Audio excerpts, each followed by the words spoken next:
All right, so it is 7:10, and it's August 16th, 2017, and the Board of Health open session portion of the meeting is continuing. We return from the earlier executive session by roll call vote. And I'm going to go, the agenda, we have a variance hearing at 7:30 for a septic replacement, and at 8, we're scheduled to continue a discussion that we started in the earlier meeting. And there are several items to be added to the agenda, possibly by vote, as they were not reasonably anticipated by the chair 48 hours in advance of this meeting. So the two items are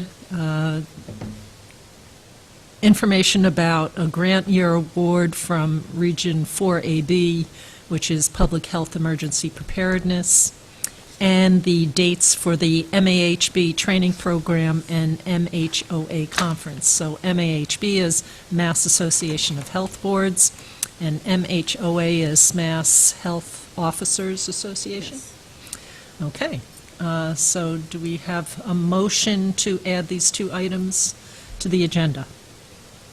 So moved. That those items are added to the agenda. I second. Okay. All those in favor? Aye. Okay. Let's see. I think everyone here is for other items. Let's see. Well, I'll give you a quick update on the Mounded Systems study. Scott Horsley and I tried to find time to talk over what he's found thus far. We were communicating, I think, the end of last week into the beginning of this week, and we just couldn't find a time that both worked for both of us. And also, I'm trying to verify with the town administrator that all the paperwork is done, which is sort of a disincentive to extract information from your consultant. I just need to find out if they finalized everything. We had received in mid-July paperwork from Scott Horsley, his proposal, and there's a scope of work, and then it needed the contract and possibly either insurance requirements or a waiver to it, and that's not something that we handle. That's the expertise of the Selectman's office. So, but I haven't heard back on that. So, no new information as of yet, other than Scott has information to share. So is that going to be shared, you're going to meet with him, and then is it going to be formally presented to the board, or what's Well, the process? Given the timing, I thought I would have been able to have spoken to him before now, and then either have him in or at least find out where he was, then discuss it, share back information on next steps, because part of it was to check in before he got to the end point of what he's researching now, which is, are there other designs out there that groups have already identified of ways to augment mounded systems? I know there's some of that, but did he find enough? Was it enough detail? Was the information compelling enough? So I didn't want him to go all the way to the end of the studying. I want to hear a little bit so that we could say, oh, that sounds good, or pursue this thread, or find out more about it. We're still uncomfortable with X on that. So I don't want him to chew up the whole budget to get to a point where we're like, not so sure. So that's the general goal. So I guess when I talk to him, we can figure out if we add him to the next meeting or just add a discussion to the next meeting, because we will start having the 2 meetings a month again, so it won't be such a long lag time in between. And, just to be mindful of his time and our budget and how much we have him come up, because right now I think he just had 1 meeting with us for the first phase in there. Okay, so there's that, and a lot of things we need the agent here for. Actually, let's get the other business out of the way, because there are a few of these other discussions I'd like to have the health agent here for. So, the West Nile virus program, Ellen, would you like to describe that? I had just given you, I had sent you because I had received a report from DPH that a positive West Nile virus mosquito was in both Ashland and Milford. So I just prepared, I gave you information. If a positive mosquito is found in Sherburne, there's a protocol to be followed. We did it before, but it still caused issues, so I wanted to get ahead of it a little bit. So far, since then, since the beginning of August, I haven't heard anything more. So, we'll see. Okay.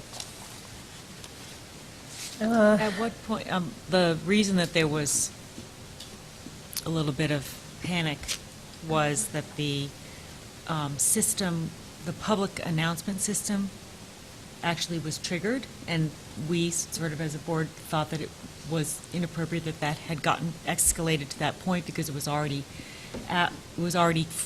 going below freezing at night, and it was no longer really a mosquito threat for the kids on the playground, et cetera. And I was wondering, what does our protocol describe as the threshold for which that level of public communication is, recommended? We have. Do you want to, if I Maybe we recall, should- what happened last year is that information came in, the state guidance, I believe, said that it Right. wasn't necessary to Correct. Yeah. do the reverse 911. You contacted neighboring towns and found out that they were not, they had similar Right. situation, were also Yeah. not doing it, Yeah, just because it's, it was one And- mosquito. But it Yeah. had, but it had it had gone on all Well, the telephones in the town. That and- was at That the was- direction of another board. Oh, okay. Not I this was wondering board. how that had happened, and I was wondering if we had a way to Make that not happen. reassure people so that we don't We cause didn't- public panic Well, like, when we if don't it's in need to. Ashland, Obviously, if It's it's not appropriate- even in our Last year, town. we should- I mean, this If is, it's- Right. Of course, but if it's appropriate, Well, this was- certainly we would want This- to take action. Well, But last it's- year. Last year or the even, year like, before? Whether or It was not we last tested year. our mosquito, all Right. of the behaviors that they described we should do, and the fact Yeah, that we yeah. haven't detected it doesn't tell us we don't have West That's Nile right. here. Oh, that's or that right. we don't have Oh, triple that's E here. absolutely right. And Right. so I Yeah. think, from my standpoint, like, there definitely shouldn't Oh, be a yeah. reverse 911. Right. The Oh, no, Ashland- there's no doubt about that. No, but like, in terms of communicating a public health risk, like it sounds like it's hard to imagine another board who that would be the appropriate scope for. And so, whatever we can do to kind of reinforce and remind that. But I think also, I feel like proactive communication to say, here's where it stands. It's been detected in Ashland. Here are the things you should do. Like, it'll be detected next year too. Right. It's here last year, it'll be here next year. Yeah. Beat up. Right, right. and we have West Nile information on. on the website. Yeah. Website, right, Yeah. and links to Yeah. it. I So think it that's- is there. Yeah, Right, I think it was panic Right. by another who then disregarded, because you had been reaching out yeah. Yeah. to the appropriate channels, and I think it communicated, you'd reached the police, Yeah. I believe, and Because so they were that's what Can they arrest you the do. mosquitoes? They can knock them down. shooting the mosquitoes. You were going 35. I don't know what to tell you. That sounds. So, So I guess- every Yeah. effort was Yeah. made to stay on track, Right, but right. things And went it off was- track. and- So, just when I got the report, Yeah. that, from DPH, that it was in neighboring towns, I just wanted to have everything ready for you. And can we update that information on the sort of Board of Health site, just so people know? Remember? Yeah. Just to What- say, like I Do you think, want me to, well, I think, like, if we know that it's in Ashland, I think Yeah. if I were a community member, I'd Put say, something- that would be nice to know. Yeah. Doesn't mean that my Yeah. risk is materially different than it was before and yeah, I after the can put, mosquito method. so I could put this I guess, draft Yeah. on our website, yes. Yep, I think that makes okay. sense. Okay, that's good. Yeah, because I think that would be reassuring. People can get information, but then hopefully we can keep the response, sort of keep things to a more, people feel like they're being appropriately warned and not getting worried unnecessarily. Thank you. And it's all common sense. Okay. the next thing is Whitney Farms condominiums. We received their discharge monitoring report, and the only thing that jumped out at me had to do with their, so they're pumping, they have a tight tank, and they're pumping, and they were averaging, 4,000 gallons a month, and then they went to 12,000 gallons one month.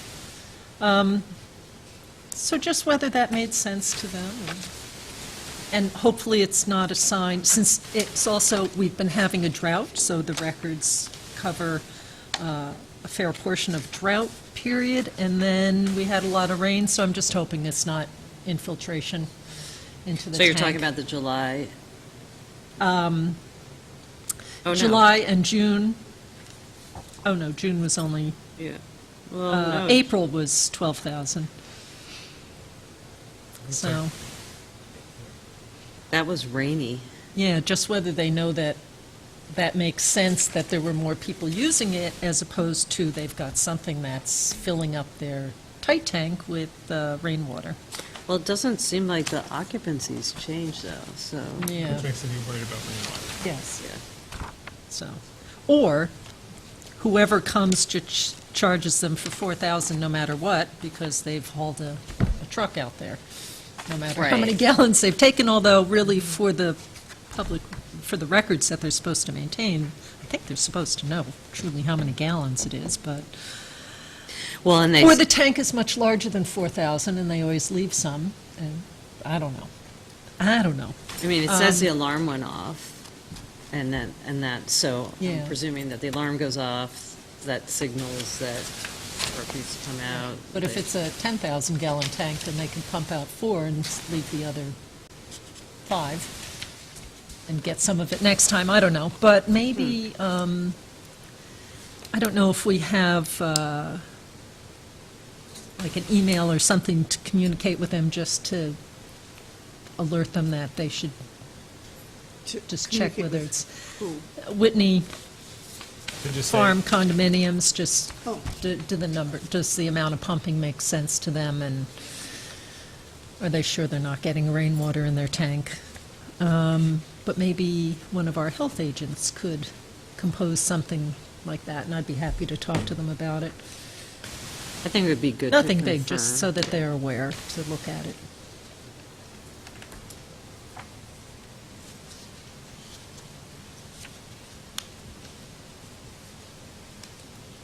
Wouldn't a phone call be cheaper?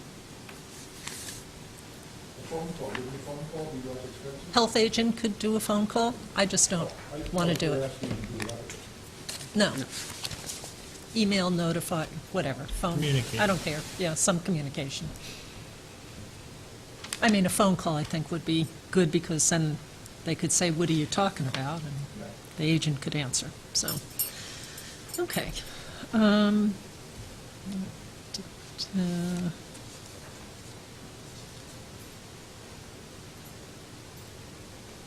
That's a short one. All right, food establishment permit, number 4. Well, 3 and 4. Oh, yep, okay, 3 and 4, good. Okay, they're And both. so, Everything. Everything paid Yep. up and Yes. paperwork appropriate? Yes, and Beth has reviewed both applications. It's, the first one is for, the permit is in the name of the Natick Catholic community for their one-day event which they hold at Sweet Meadow Farm. And they've done this before, right? This is the third year they'll do it. Beth Okay. has talked to Mike Fair, who runs it for the Natick Catholic community, and she has recommended approval of the permit. It's a temporary one-day, and it's to be held October 1st. So if you approve it, we'll issue the permit. Beth will take it. She has agreed to inspect that day. Okay, great. It's a Sunday, I believe. So she will go out and inspect the day of the event. So Okay, she's ready That's for that good. one. and, okay, so do we have a motion to approve the temporary one-day food establishment permit for the Natick Catholic community? I move that we support the temporary one-day permit for the Catholic community. Second? All those in favor? Okay, and then Sweet Meadow Farm, I know Beth had inspected there as well, Yeah, and she recommended approval for that, I believe. Yes, she did. Okay. But what is that for? Because it says temporary, it doesn't say one day. So what's, That's for the season, the camp season. It's the permit to go with the camp. They bring in oh, okay. pizza for the kids' lunch. They serve them lunch, takeout food from a pizza place in Natick. Ellen, will you put your microphone up just a little bit? So you're speaking into it. Okay. So was this not part of the permit that they already, oh, No, it's the completely other distinct. permit is for the farm stand, which is not connected to, No, I'm talking about the camp Oh, permit. right, you know, the some permit to camps don't operate. have- Yeah, no. Don't bring in food, kids might bring a bag lunch or something, so it's another permit. okay. I guess I'm confused. Like, Me too. camp's almost done. Why are we doing Why the are we- permit now? Or why are they asking now? Like- because they didn't apply for it when But they we're- should but- have. But So we're it- bringing in food. So And this is they sort of were a bring- catch-up This permit. is, yes. Okay. Because I was going to say, I don't remember us discussing this as part of our Yeah. several other discussions about the camp, so. And so we'd sort of approve for, Retroactive. Yeah. I mean, it wasn't approved. It will be No. approved, Yeah, should we will so be approve it. approved, And so- then we'll Yeah, communicate it'll be- 2018. Right, This needs to be part of your annual approval of variances. yeah. And hopefully they weren't Mark, serving you- pizza before now. Yeah. So, but we don't know that because We don't know that. we're not there every day. So, okay, so do we have a Okay. motion to approve the temporary food establishment permit for Sweet Meadow Farm Camp? So moved? Second. All in favor? Aye. Okay, and 2 minutes.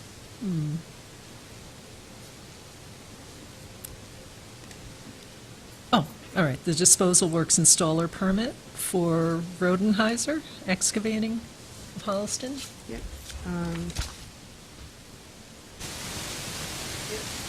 They have been permitted in the past. They just typically don't renew until they have a job. Oh, They have a okay, job. So, okay. It's- And they've submitted all the paperwork and Yeah. all the rest, yeah, and they're it would be in reasonable conditional standing. to a pre-construction conference. Okay, so do we have a motion to approve the permit conditional to a pre-construction conference? So moved. Second. All in favor? Aye. Okay. Minute and a half. All right, so agenda items for next time? You Oh, sign this one. Okay. One thing, for sure we'll add to, to next time, two things then. General chemical Yes. status update, and trees in town and the safety and public health issues thereof. Sorry, that was trees? Trees, Just- yes. Safety and public health issues? It's the next meeting, right? Yes. Yeah. The 6th? That might be somewhat a discussion of, is that within the Board of Health's jurisdiction or not? Like if a tree falls on you? To be determined on whether, in the past, the board has decided it was not in their purview, but we want to revisit that. Okay. Just so you all know, that the next agenda, there are no variance hearings Oh, scheduled. okay. Yet. Yet.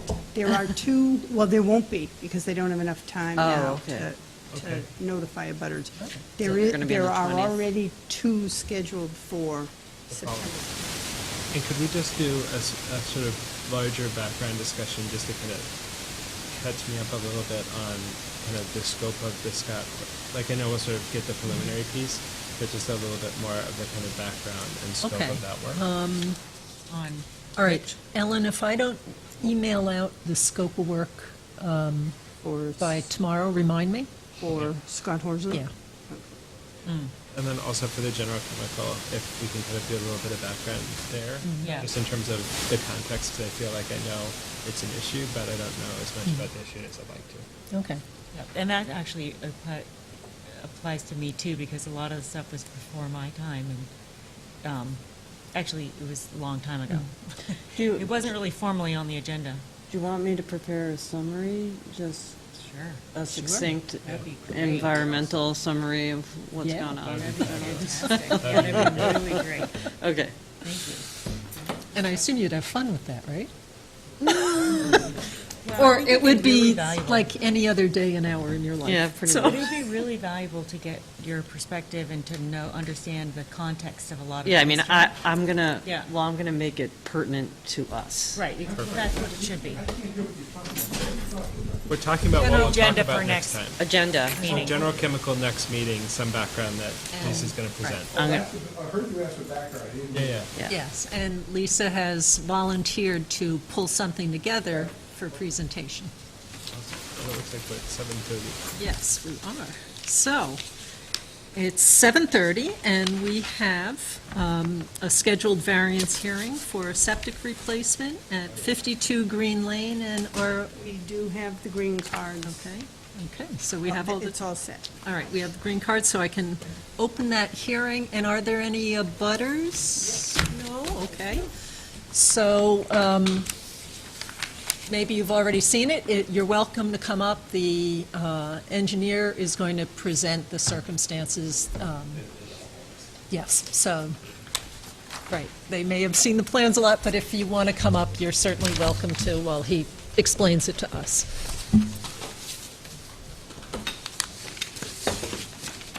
Dan McIntyre representing the homeowners of 52 Green Lane. They're in the, kind of getting ready to sell their home. They had a Title V inspection, did not pass the inspection. It's an old system, septic tank out for DBOS, feeding long leaf lines that are made out of pipe joints, just to seal up and no longer functioning. So we were retained to design a new septic system. This is Green Lane here. This is the gravel road portion of Green Lane, down in that area. Goes Maple, Maybe Yeah, Toward- this towards is you. this is the map. Yep. Maple hunting, right in the middle on the right. And so this is the Dow's apple orchard here or here? Thanks, here. What was that question? no, Douse's, Oh, Douse's isn't, it's there, that's Maple. No, it's over Oh, here. it's further over away, there. It's yeah. on the right. Like when you drive up Green Lane, on the right is, Oh, yeah, are the yeah, yeah, that's orchards. right, that's Yeah. right, Yeah, that's but right. coming from Maple Street, right, it's, there's another house and then there's Dowson's Orchard. And So then can you see the it? very, can No. you see it now? Oh. The, So this was the first. Must be But pretty. the end of the, at the end of our property, exactly behind our property, Dowson's is. Yeah. Must be pretty, if you could see it. So anyways, Thanks, I just want you to know where we were discussing. so due to the layout of the house, the driveway, the well out in the backyard, and a very large ledge outcropping right in here, the only place to put it is back where the existing system is. So we did test all around it, and we did kind of identify where the ledge starts to creep up, so we kind of wanted to stay away from that. So instead of 2 long lines, we put in 3 shorter lines to get the required area. So it's a gravity system coming out to a new tank, 3 lease lines, and all the well setbacks to all the neighbors and the subject property.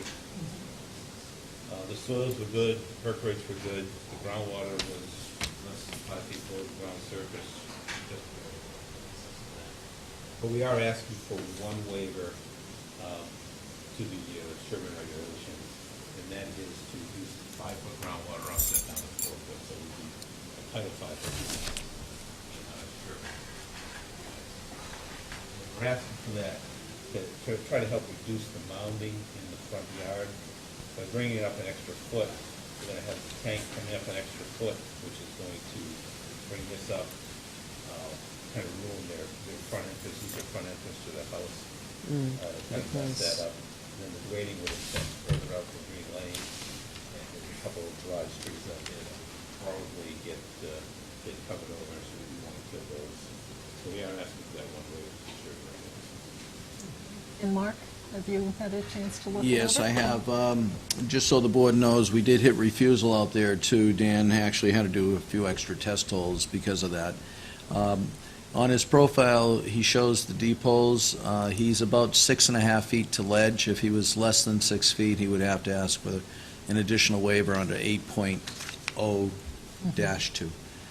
In this case, it's close, but you have about a half foot to work with. But I would have suggested it anyways, based on the site conditions. It was difficult. In fact, if you look to the side of the house, that was just ledge that just keeps going up and up. It was really very difficult to find a location. The homeowner was out there with us that day and saw what we were going through and what his engineer was going to, what all the attempts were made, in my view. Okay.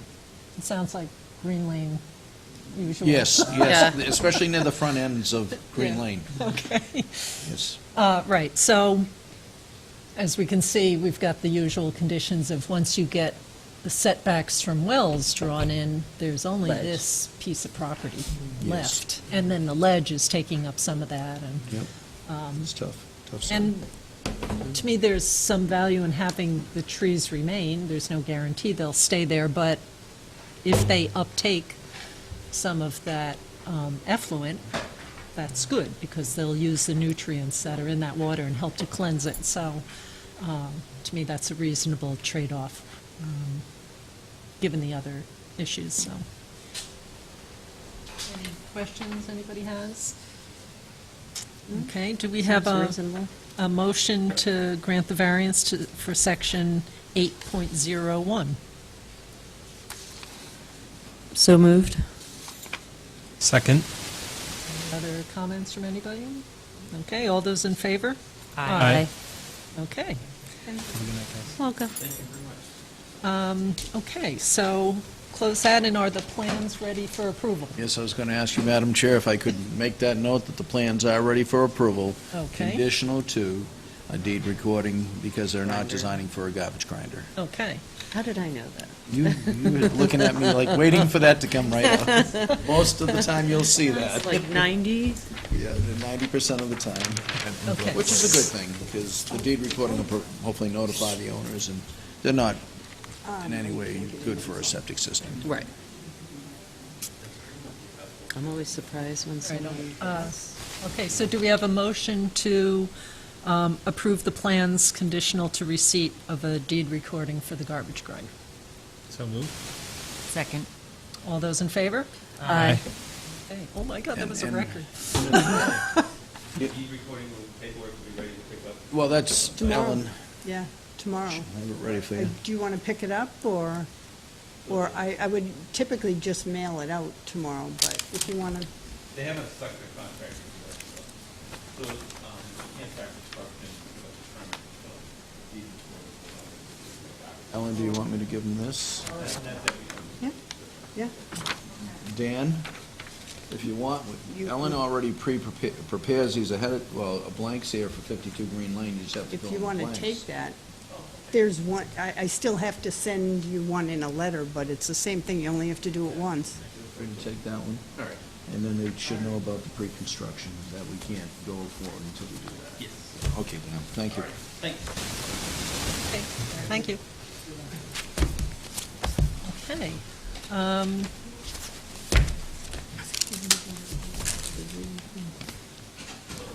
All right, so do we want to tackle the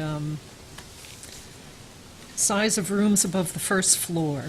Let's go back to that, yeah. Yes.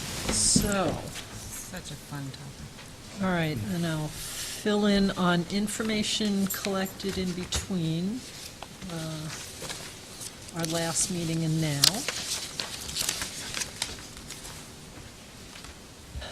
So this had to do with a request from somebody who's moving into Abbey Road to add another room on the second floor that is just shy of 70 square feet. And I just mentioned that because 70 square feet is the number that Mass Housing Code says is the size for a bedroom. But then we have Sherborne regulations that say any room above the first floor will be counted as a bedroom. Although we say it has to be habitable. Yeah, we got into Like the that. Sherburne Board of Health says, to be considered a room, it has to be a habitable room. And so, if it's not a habitable room, then it doesn't count as a room. I believe, though, in speaking with the building inspector, and you can help me out on Yeah, this, I'd be glad and to. also with Health Agent Masscoop, is a habitable room, if it has window heat, Proper height to the ceiling. something, right, It's not a it's crawl habitable. space, yeah. 7 And it feet. can be very tiny, so it's only Yes. the bedroom that has the Correct. 70 square foot You could have requirement. a 69 square foot living room, you know, or a bedroom. Right, as and well. it's a habitable room. If it was a bedroom, and they requested a housing code, under the housing codes, they would have to increase it by 1 foot if it was 69 feet. Right, right, so that's the, kind of the tricky part, because the building inspector in town, did you wish follow I- that? I mean, I followed it, but like I was reading the building code this morning, 780-1202.1, and it describes habitable space as kind of broadly, and includes that definition of not less than 70 square feet. Habitable space included space and structure for living, sleeping, eating, or cooking. And so it would seem, like, that just seems different than the guidance we've got. Okay, So there are two definitions. There's the Mass DEP definition of bedroom, which includes the 70 square feet as a habitable room, and then all the other pieces about ceiling height, ventilation, heating, electrical service, and excludes various non-bedroom rooms as not being bedrooms. And then there's the Mass Building Code, which looked like it was 780 CMR 1202.1, which defined habitable space and occupiable space. And so the habitable space seems to, they didn't comment on bedrooms, and that, at least the section I was looking at under definitions, but they described a room as being not less than 70 square feet and not less than 7 feet in any dimension, and then the kind of 87 versus 80, I think 87 versus 84 inches for ceiling height, or 90 inches, or whatever it was. Okay, so they also, so that, So at least, again, as a non-expert in building code, that was what I saw from that building code piece.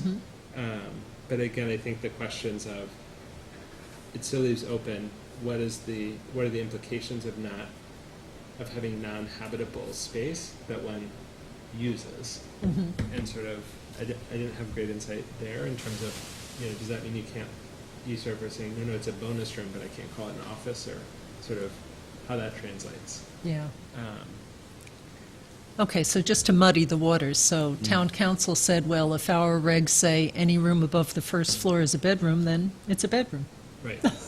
Oh, really? But Where does it say that in So- our? Oh, it's section 7.1, second paragraph down. It's about the third sentence in on that second paragraph of the page. Oh, I don't have the pages on this one. 7.1, second paragraph, third sentence. Okay, so For our code. in terms of building code, so we've got See, now here several that- codes here. Yeah, and the housing codes conflict with the building codes in many areas, so I was quoting the housing codes. Right. So it's, Which is usually what I think. we would utilize if secondary, we're yeah. inspecting, and sometimes like handrail, distance, height, and all, the state never combined the two, and so there's differences between the two.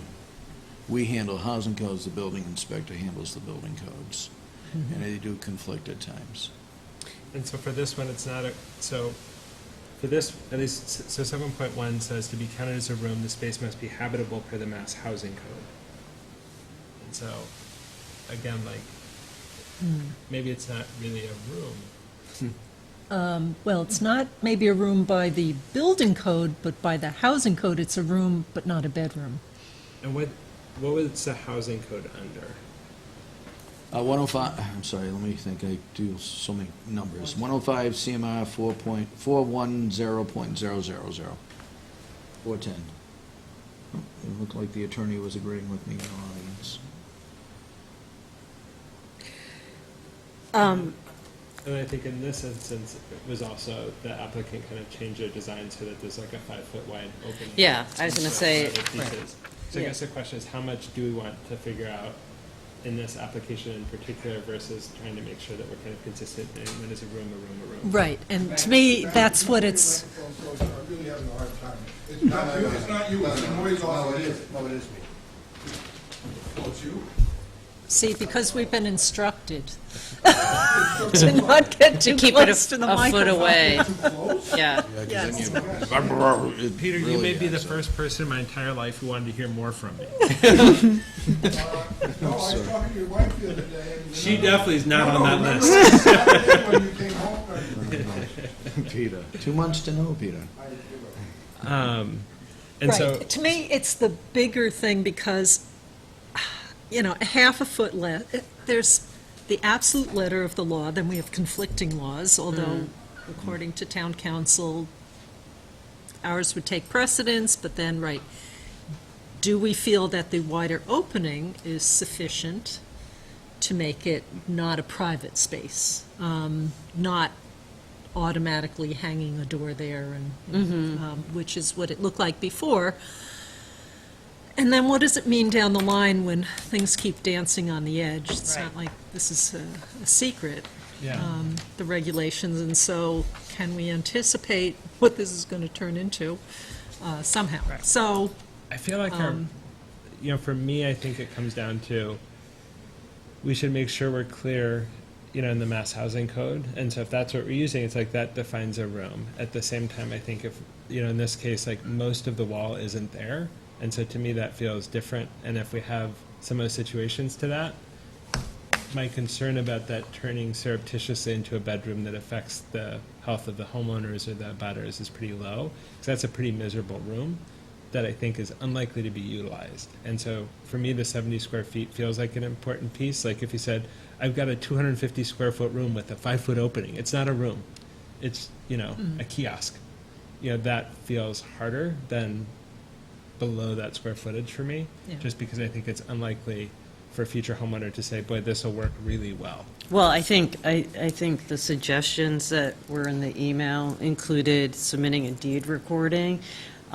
This is analogous to a condominium, putting a master deed, and so that's legally binding to current or future owners of that property, that they have to abide by that. So I think, I kind of like all three in conjunction with each other, I think sets up a good system of, sort of belt and suspenders against, making it less and less feasible that someone could actually convert that into a bedroom. okay, so correct me if I'm wrong, but historically, deed recordings have only been applied to basement rooms. So just be aware that that's another slippery slope portion. Right.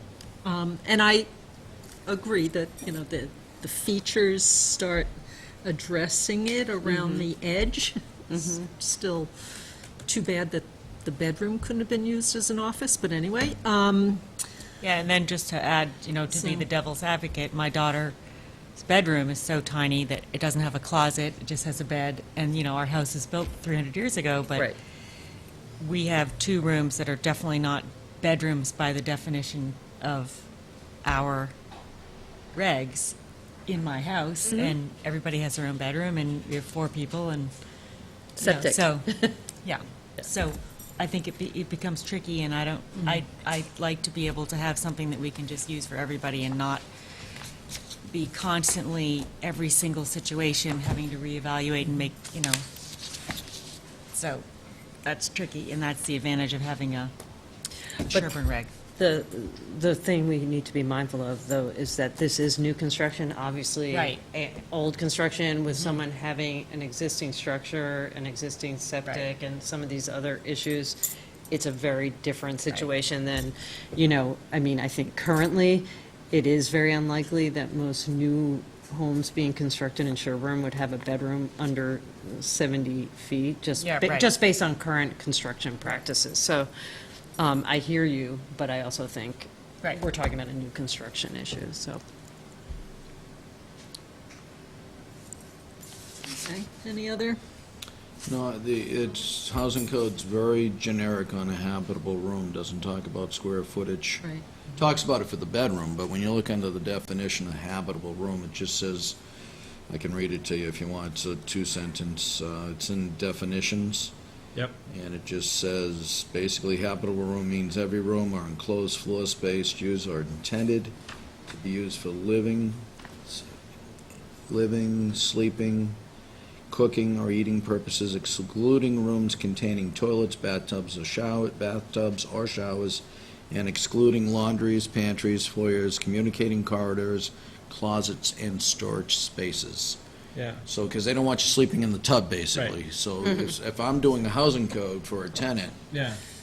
I would not include the bathroom and Right. other kitchen as habitable rooms under the housing codes. And so See, that kind of goes to use, because there's certainly, I'm sure, master suites in Sherburne that have a walk-in closet that exceeds 70 square feet. Oh, yeah. And so, you know, that kind of distinction of use. No, and that's when I was looking at the floor plans, if the entrance to this space could have just come off the bedroom upstairs, it would remain a bedroom and become a bedroom suite. Exactly. Oh, If there had been a way to do that, it would have been so much easier. you mean connected it? Only one means of Basically, egress would have solved it. Yeah. If you had Yep. if you had to walk through a room to get to a room, it would be one I room. see, like if they connected. Yeah, Yeah. if they had it Can they together. put two demising walls? That would be the way to resolve it, is to Right. disconnect, take away the door from the, I don't even know what it looks like. I mean, haven't it's, seen It's- right now- it's- like right now, she's got like a 5.5-foot opening and an 8-foot wall, which to me feels not room-like. Right, I mean, not to try and dissect, like, anecdotal information, but she did mention that she needs an office because she's working and she's on the phone and she's loud, and so she wants to isolate it. So I don't know what that means to have the opening. and- Yeah. But we have to go with the plans that were given.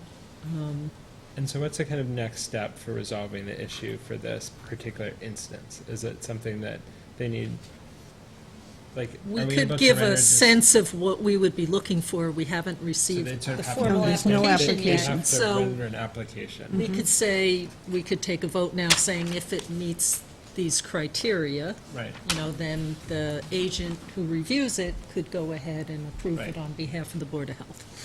Or not approve it.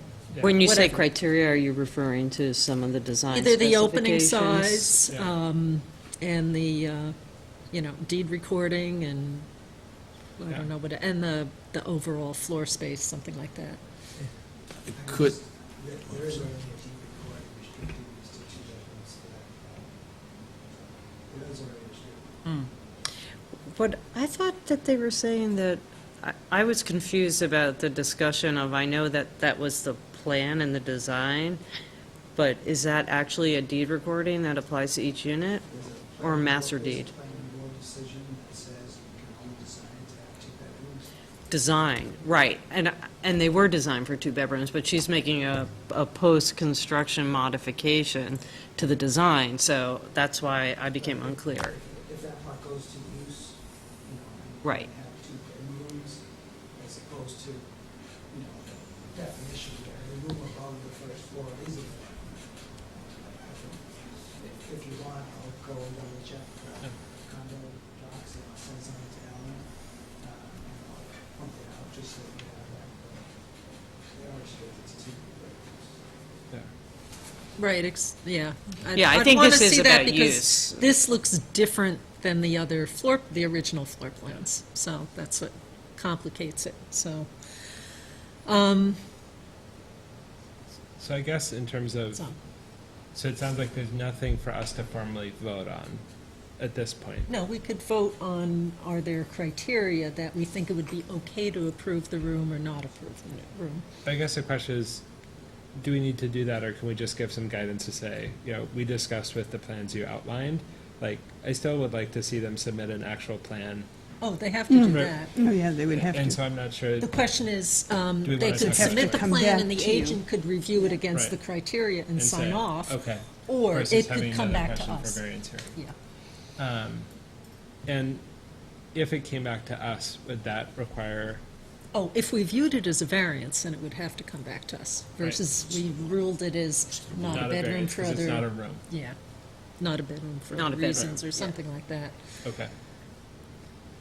Or do we Maybe an want it to be a architect could be variance? creative from this discussion. I mean, I would say, like, looking at it, to me, it doesn't look like, I'm not worried about this turning into a room. It's a small space with a huge hole in the wall. If it looks like that, it's hard for me to imagine a future homeowner that says, I'd like to spend, I don't know, $750,000 to have a terrible bedroom in a large house. Like, to me, in thinking about the risk, it's a low risk. And so I sort of worry about the burden we put on the homeowner to say, like, modify this more and more and more, when if we say we consider this a habitable room, there's nothing they can do other than everything to make it not a room, to make it fit the criteria we're using. And if we say it's not a room, if 5 feet is not enough, what is it we're looking at 6 feet or 7 feet in terms of width of opening? Because, like, it doesn't seem like a transom window issue. It doesn't seem like a conditioning issue. And sort of trying to figure out, like, Okay, so worst, I'll just say, Yeah. worst case, so someone else in town with an antique home, with some tiny bedrooms, yeah, wants to add 2 more bedrooms because they have a big family, right. and they do it So they- by adding rooms of this size. Do we care? I think if you say you've got like a third of a wall, like, I think that.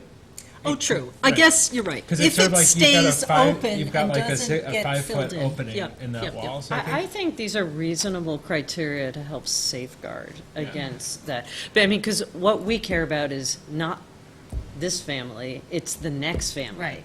And it's so, down the road, is this going to, segue into a 3-bedroom home with additional septic discharge that it wasn't designed to meet? So I think I like the idea of, setting forth certain criteria that's really going to make it a negligible possibility that someone's going to start using this as a bedroom with the additional discharge that causes the problems that we don't want.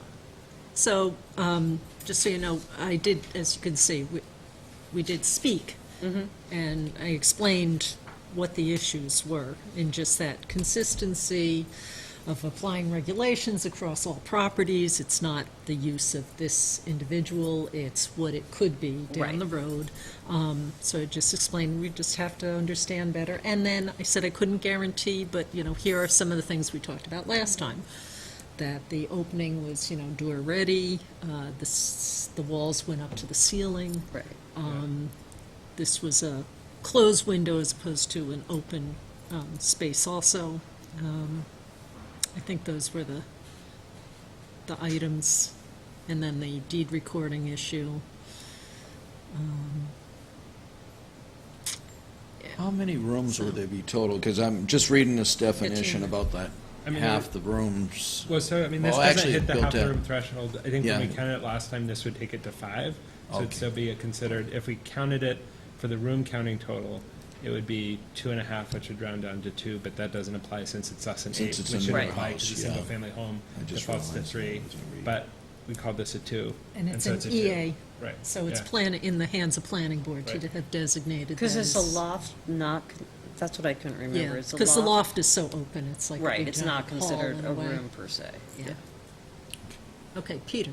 I just ask you to remember that if your concern is that it might be used as a bedroom, might overload the septic, the design is 2 people per bedroom, 2 people in this 69 square foot room. Yep. Right, and so you're looking at a 2-bedroom condo that's probably occupied by only 2 people, could be occupied by 4, and if they chance to use this room for 2 other people, it would be, well, there'd be civil war in the room. But the point is that you've got a safety factor built in that there's a presumption of 2 people in every room, and that room could never accommodate 2 people, even if it were a bedroom. Except But it it's- could accommodate 1, which would make it 5 people. Right. So I understand your point, Peter, but My it's, point is, you've got a safety factor, is what I'm. right, except I have a client who always tells me and stuff that he works on, he doesn't want to get cute with regulations. I don't want to get cute in analyzing different angles, but I'm just asking you to have comfort in any decisions that you have another safety factor that you don't have to be concerned with. Okay, but it's also consistency and Right. repeatability and all the rest. So And- I think we're getting there. Yeah. We're just trying to explore all the options. We're getting there, but I don't want to rely on that, oh, they're only going to use it as an office. That would, we could also throw in there, right? I But guess the that's other- not the point.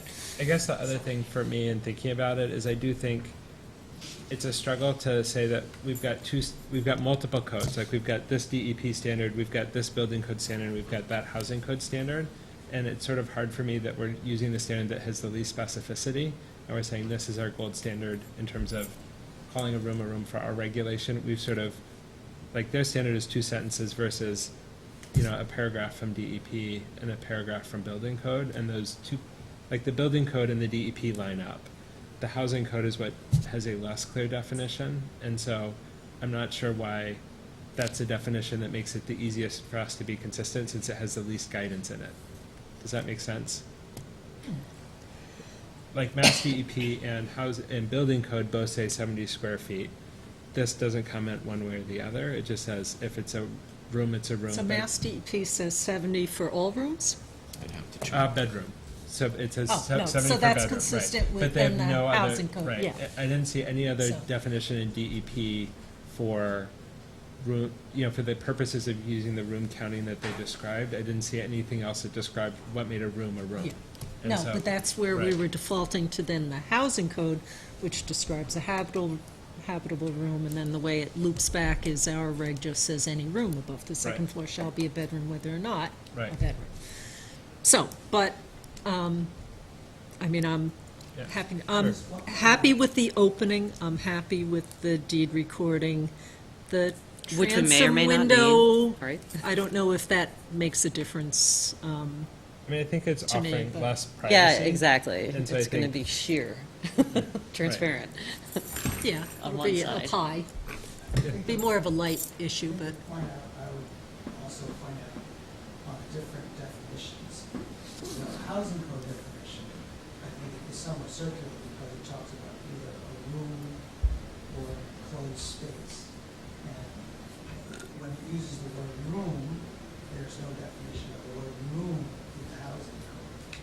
So then you have to go to the normal definitions of rooms. If you look at Merriam's, they say it has to have a door. Yeah, So it's not even a door or an enclosed space. right. So therefore, it's not a room in that situation. And if you look at the DEP definition, they say a room providing, Yeah. a room providing privacy. Again, implication being a door, a way Right. to close it off. So the fact that you don't have a door changes the way in which you look at whether or not it's a room for purposes of any of those definitions. changes whether you want to look at it as a bedroom, but we have oodles of dining rooms that look like this, and are a dining room, but have a big opening, Right. and no Right. doors. But I think. So, we care. that goes back to then our regulations say any room above, I'd say in any other place, yes, it's a room, but whether we're going to count it as a bedroom is a different thing, so. So I guess what guidance can we give to this?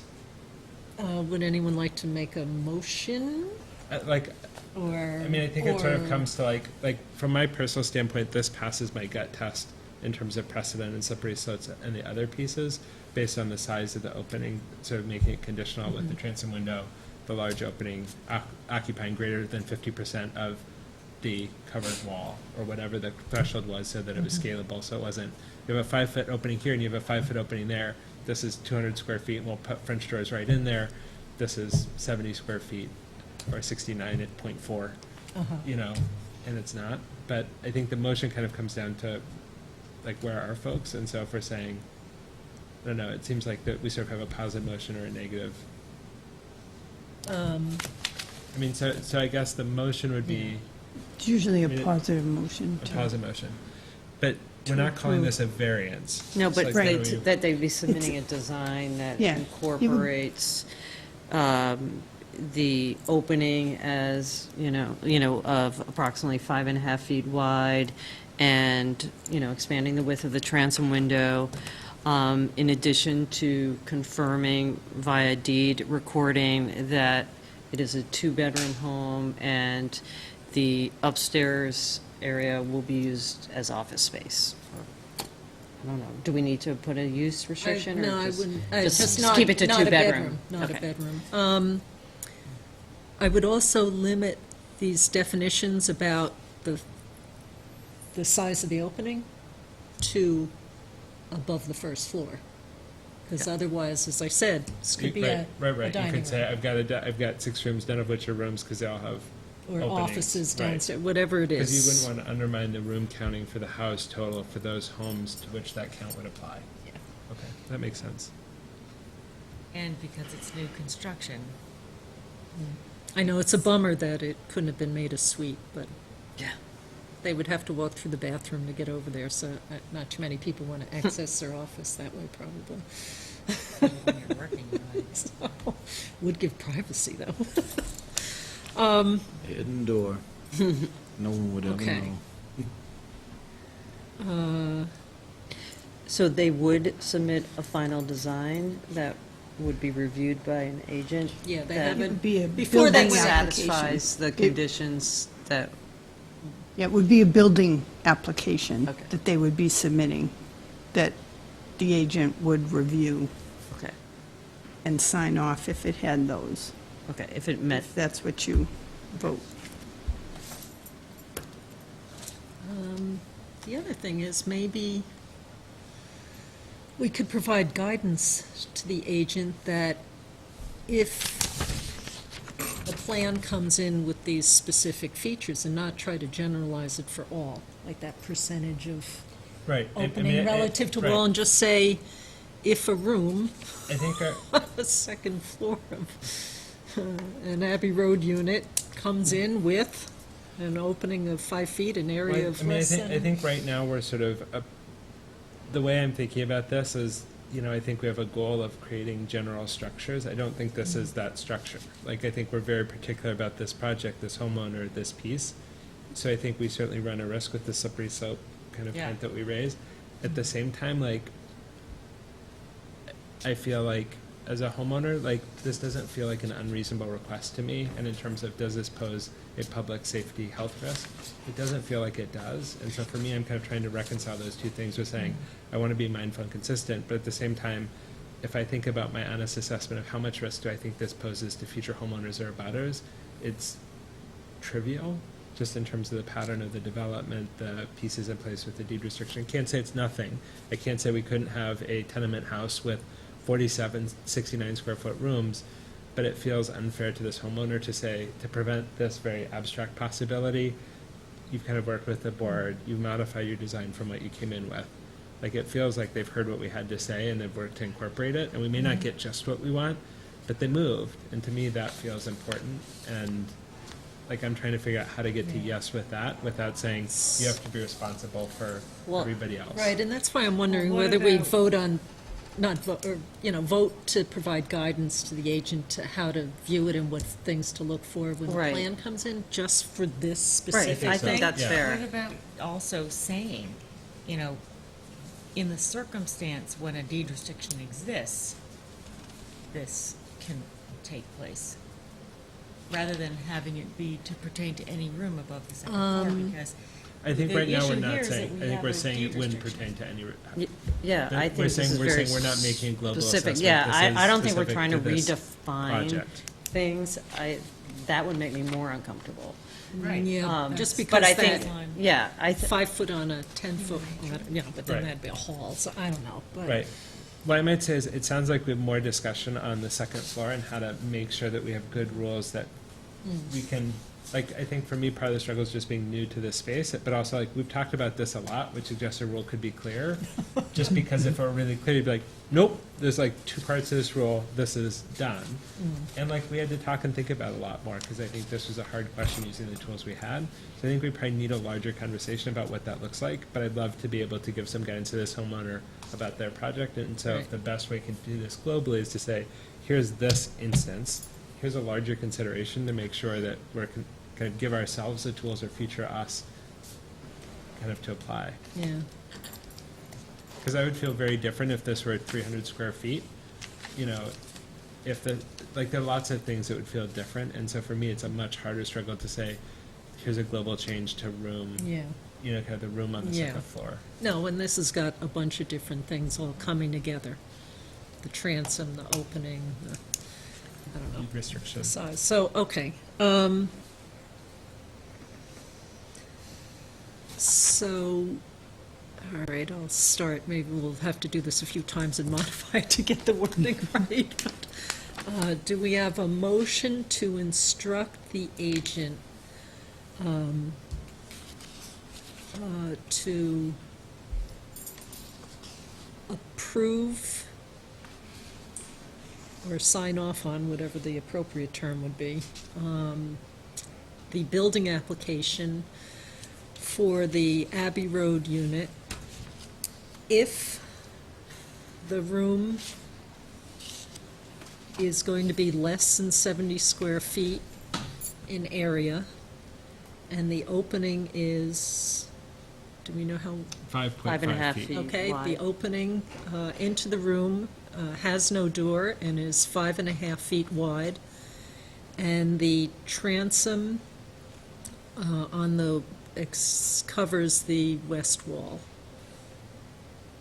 or is the width of the west wall. Covers implies it's a glass wall, so is the width of the west wall, and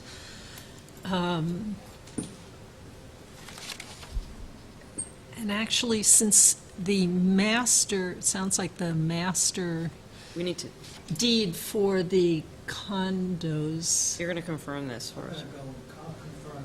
Right, you know, Right, so why but don't I'm you word it wondering that whether if there's confirmation. If there's confirmation, but we might also, just because it is different, to say that, I mean, they couldn't call the two upstairs rooms bedrooms, because then the first floor master suite would be in conflict with our regulations. It has to be called a bedroom. I don't know if that's clear, but I don't know. If we want to either confirm it with the condo documents, or Well, so this is or the condition, so require we'd sort of a say, recording, you know, so, if we confirm it with the master deed, which we expect to, because it's like, it sounds like that's what the master deed says. I'll also look at their individual DD too. to see Right. what it says it.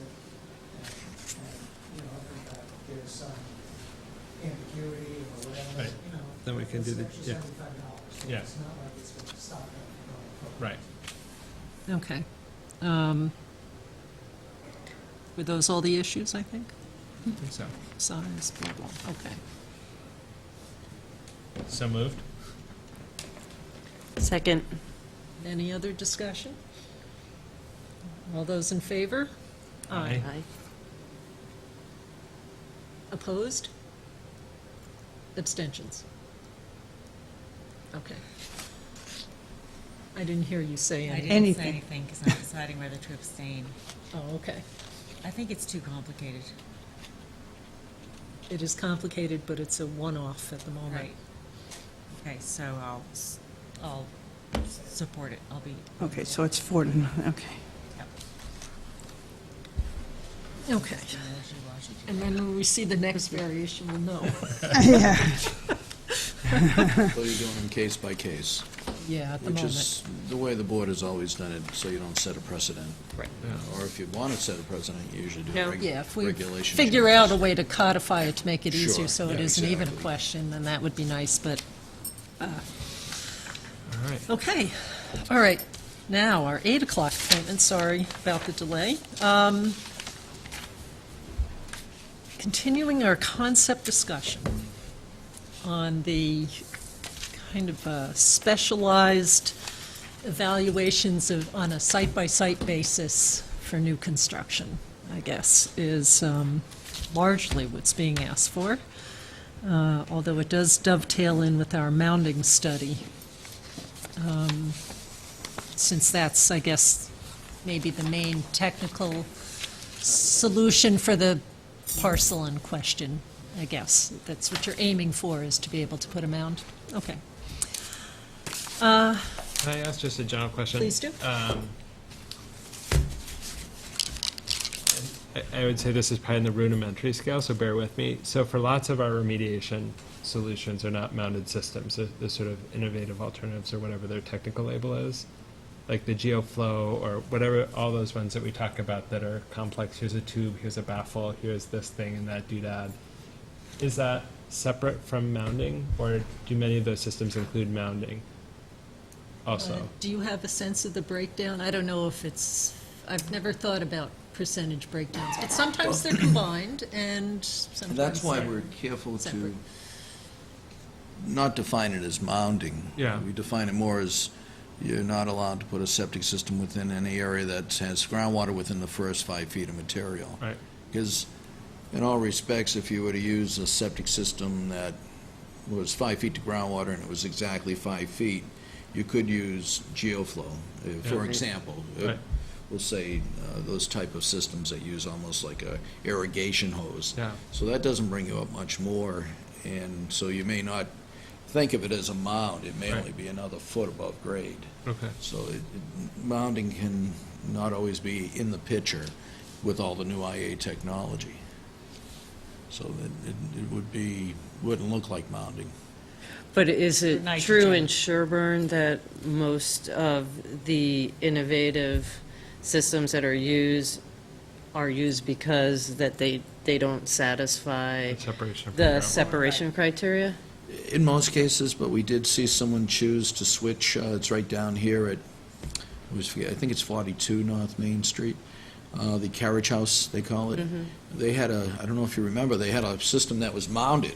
Yeah. And then they decided to go with the innovative alternative technology to bring that mound down quite a bit. It was a repair, but even so, that's a good example. But typically, you won't see for new construction people using innovative alternative technologies because the approval's a little different for it, where they have to still have another area set aside and designed but not built for, in case the IA technology did Backup. not work as a backup, exactly. So do we see IA technology for new construction? It's limited to the plastic chambers, but you don't see it as much as you would see it for repairs, where you're Right. trying to get reductions and Right, so forth. but in Sherburne for repairs that You use see it. IA, it's almost always You see more of driven it. by the lack of meeting the Yes. 5-foot criteria. It's site constraints And and is so that true? forth. And Like my sample is only those that need variances, and I imagine if I didn't need a variance, I wouldn't come to,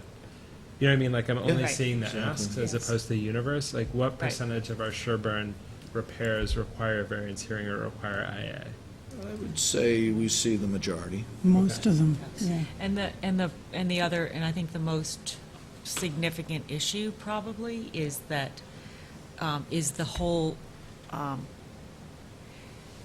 issue related to emerging contaminants, the DEP, and sort of at the national level, there's a lot of concern about emerging technologies not having the ability, emerging contaminants because the They're not new and absorbed. innovative technology doesn't have the ability to handle infectious viruses and infectious agents and other Pharmaceuticals is things, another heavy one. metals, Yeah. heavy care. metals and things that are seen in pharmaceuticals. And so unfortunately, the IA technology's great for nitrogen, but it's very limited to nitrogen. So, But I guess, like, my question is sort of, if we looked at the 4,000 households in Sherburne, and we Right. said, of those 4,000 households, we have a bunch that predate these systems, 3,000 couldn't be built Right. today. Exactly. Then it feels a little bit arbitrary to say, well, new homes have to meet this standard, that 75% of our community Right. doesn't meet a baseline to protect us from risks that we don't Well- object. Like, that's the part I struggle to get my head around. How do you guys think about yeah, that? and so the way I think about it is that if we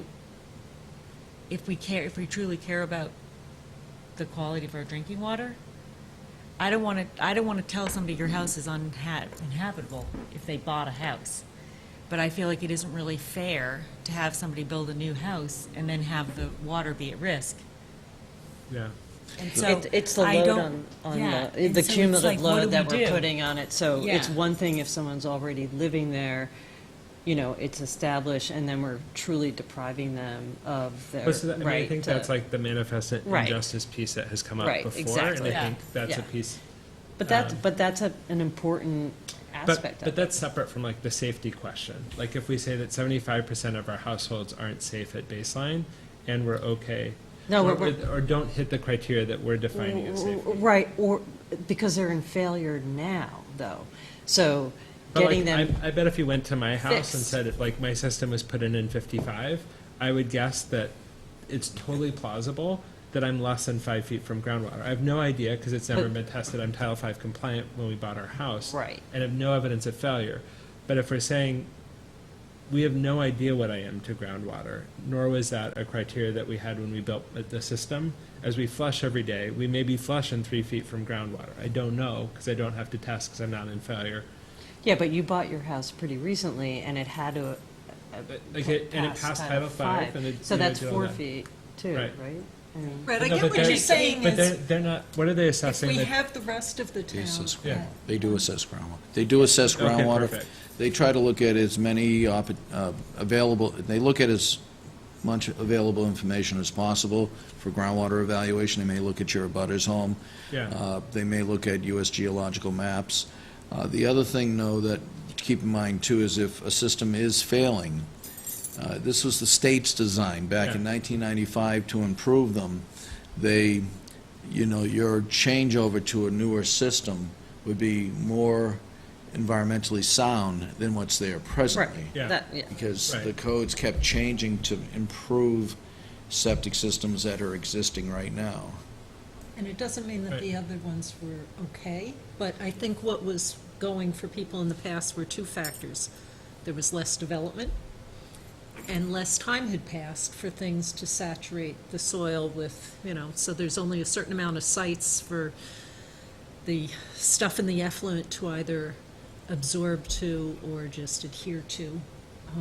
And over time, they see that nitrate levels, for example, go up because there's a holding capacity for the soil Absorptive, particles. yeah. So part of what we've benefited from is just, there hasn't been enough time for things to build up, but they've been building up in downtown over Yeah. time, even though that hasn't gotten really denser, and Yeah. the systems have been replaced and they've improved, but yet, there's a Right. certain limit And a Do we lot have of a- what can be a lot of the accepted. experience on Cape Cod is part of what's influencing the DEP's attention to the issues, because, for example, we own property on Cape Cod, and received a letter that we really, our water isn't potable, the entire town.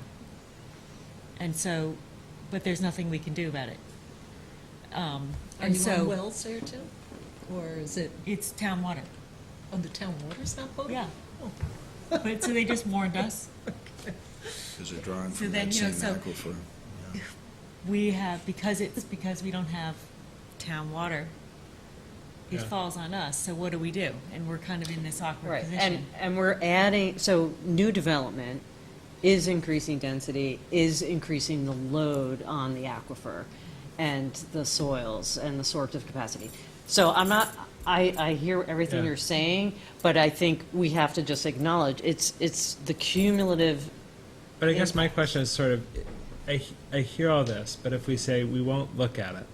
I then- don't think anyone's right. saying that. No, Yeah. but I think, like, just for the kind of question of, is there a scenario where we think about this? Like, for me, I think these are all the really valid points, and like, that's what I was curious about.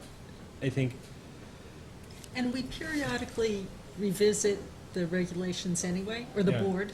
We haven't Yeah. together yet, but the board's made it a practice that every few years it takes a look at the regulations and sees what might be updated. So, and actually Mounding was part of that a few years ago and was decided. And actually, not. what Lisa just brought up, I remember back, I think it was 95 and 97, same scenario was brought up back then when they were doing the Board of Health was doing regulation review about density and so forth. You'd have to research the minutes, but I think it was around 95, 97, because Title V had just changed. And there's some county or area, region out in Oregon that looked at septic systems and density, and they wanted to understand, like, how many septic systems could the land support? And through their analysis, and it's been years since I've read this study, but it was something like 200 people per square mile was the tipping point after which you would never recover on the nitrogen front, that eventually the nitrogen loading would become too much, I don't know, and not over a century, but over a decade or a few decades, whatever it was. It was a relatively short amount of time, and I think we're at around 250 a square mile here. in Oh, so we're Sherborne, already or stuck. something like that. So it was the only study like that I could find at the time. But it suggests that, right, there's just so much it can take without, I guess I struggle a little bit because it feels like if I think in the abstract about saying, if you could develop an IA set of criteria that says, here are the 47 waste out, like, I'm not saying they exist, but just for the thought experiment of, if I could develop an IA technology solution that in every way exceeded the performance of a conventional system, even if the secondary impact was more building in Sherburne, it'd be difficult to deny that, because if we're saying this outperforms, the IA technology outperforms a conventional system, our job is to kind of answer that question for each of those units, and we have town structures to globally answer the questions of development, whether it's a single development or multiple developments. And for us, it's kind of that question of, here's this property, here's the performance of the treatment of its effluent. Does that meet sort of what I would imagine is that were we able to know it, being able to say this outperforms in the treatment of effluent, that should be a viable solution. right. I think what we'll likely run into is that many of those things are unknown or unknowable, and look at like the IA regulations for Massachusetts that's saying, has it been used in another state for a year? And does it 90% of the time meet that threshold? You're like, well, God, hitting it 90% for a year doesn't feel like my gut test for what would be acceptable to change our approach. But it sort of feels like for the question of what are the things we need to treat, whether it's emerging kind of virologics or chemotherapeutics or other things, you know, the reality is that goes into all of our conventional systems now with whatever those limitations may be. And so kind of trying to think broadly Like, about, is it extra punitive, essentially, or? well, or just to say, like, if we could say in that thought experiment, there could be, if there were an IA solution that exceeded in every parameter Right. we prospectively defined and cared about, that would pass my gut test to say we should approve that technology. If we have places that we say, to me, the fact that Mass DEP approves it with a 90% success rate in a year of data doesn't cross my gut test of saying that's sufficiently reliable for me to feel comfortable as a Sherburne Board of Health person to say 9 out of 10 ain't good enough if we already have rules that protect us. And I think that difference of remediation for a failed system versus new system is valid outside of kind of what it does to our population density. But I just struggle in thinking about, like, how do we, as rigorously as possible, define what those waste parameters are? And I do think that that's thoughtfully. what Right. what the proposal that is under discussion is can Is that engineers possible? go to, come together and come up with what are the key criteria and facets under which we could even entertain that this, To kind of draw that equivalence the in a way that cost passes our benefit gut test. can, Right. that we can have confidence. That makes And sense. this specific one, which makes it a little easier because Yeah. it's zooming in on, A can particular you specific- introduce materials that will perform as well as soil? Mhm. Now, some soils, like I'd say purely sandy soil, not so great. Right. So, all right, sewer gravel, pretty pitiful too, but, Loams. it's something else. Yeah. Or can you move soils off of another part of the property? Right. And, so you've got something that. Indigenous, yeah. We'd still have to do, still have to do what Mass DEP requires. I don't think we can get Well, around that, so you'd still have can't. to add the layers that they require, but maybe we can then add more layers. But then, Mm-hmm. are we talking something massive? Well, and if I may, Darrell, DEP already has recognized the fact that sandy materials do not treat too well. They require now, instead of 4 or 5 feet, and again, it's just general estimates of what they decided on. It's an engineering concern with the sewer gravel. It definitely is not environmentally sound, as DEP even knows that. But there's no, to this day, there's no other material out there that could replace it, because you have to compact the sewer gravel, and you don't want to change the perk rate of it. It should be 2 minutes or less. And if you do, and so as you compact it, and the reason they compact it is another engineering concern, is you don't want the septic system after installed to Settling. start Yeah. sagging, so, or depleting in some way, so could sag. So with that said, it's a dilemma. It's too bad there isn't a miracle sewer gravel that would treat effluent as good as naturally occurring soil. And at the same time, compact without Compact. causing change in the perk rate. Compact predictably. Yeah, exactly. If I could only design it, I would, but there's nothing that I know of or heard from conferences to this date. Yeah. But- And that's what, we've asked this person to go out and research is, has somebody come up with it? Because there are the studies out there that say, they've got the systems or the columns side by side, and they pour stuff in, and they look at what comes out the bottom, and it's not as good.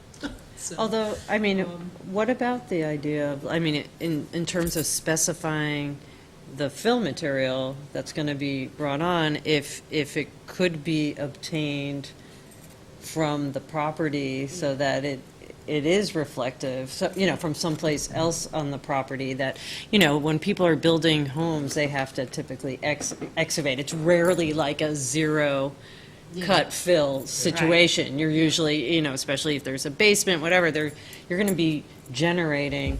It's So the we re- could have a it's the technology that- recompacting. What Yes. happens, it's the recompacting of that. Yeah. What they allow is if you're doing a limit of excavation, and you're digging down below the topsoil and the subsoil, which is the A and B soil, and then you find a boulder at the bottom, you can fill in that little depression there with the same material. But once you start importing material, such as even from the house foundation, and compact it, it changes the It perk changes rate the character, tremendously. yeah. It's an engineering dilemma, it really Right. is. Yeah. Yeah, and if you use anything other than the Title V bill spec, you'd be asking for a variance from the Sherburne regulations as well as It's a variance Title from V, Title V. yeah. Right, Puts us in a little bit of a hardship there. right, To right. specify something that would give it a little bit more of a filtering. I know, but Right. that, to me, that is kind of the crux, because from what I've read, sewer gravel isn't going to cut it. And I mean, It's a performance unless there's something else going on.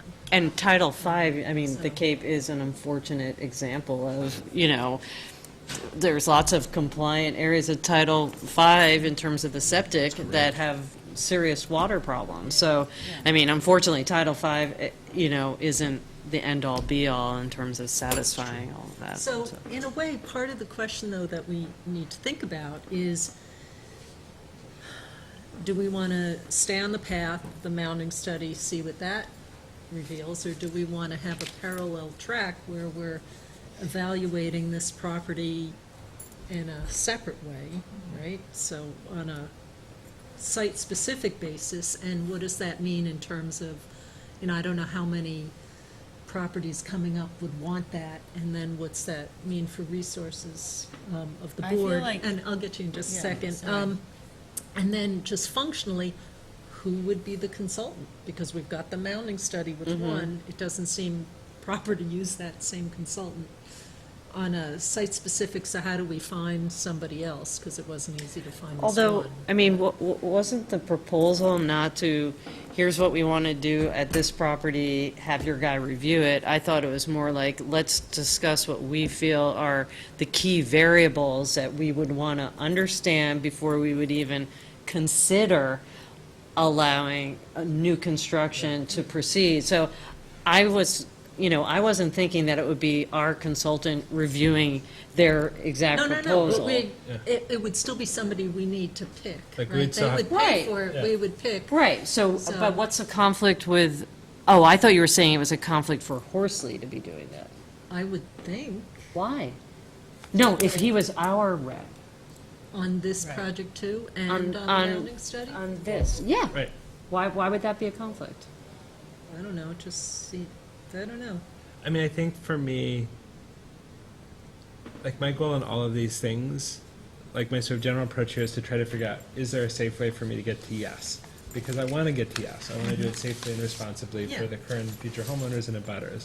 And so for me, I'd like to get to yes while saying, it may be that we'll explore this and you'll say, God, this just doesn't pass muster for us. And we may say, we just don't know because either our data about the mounted systems doesn't pass our gut test and we share these concerns about what we've seen with compliant systems and bad outcomes of non-potable water or whatever. But I feel like we could, from my standpoint, I feel like we could of Horsley do both if he's conflicted. I sort of wonder if there are ways to sequence it to say, let's try to answer this kind of mounding question. And like, I think there's value to saying, how do we combine these to sort of say, let's piggyback this project onto that effort. if there are concerns about conflict, I sort of wonder, can we resolve the mound issue and then pursue this as a next phase, assuming that that isn't prohibitive? But I think the exercise of thinking about what are the things we need to measure, what's the validation for those, prospectively, here's the approach about if we don't know, here's how the board, here's guidance to you guys for how the board will respond, which is that if we don't know or can't prove that it's safe, the absence of demonstrating harm isn't enough. So we can't just say, well, this hasn't been proven to be dangerous. Like, we need to be proving that it's equally effective, since we're presenting risks to not just that homeowner or developer, but to abutters.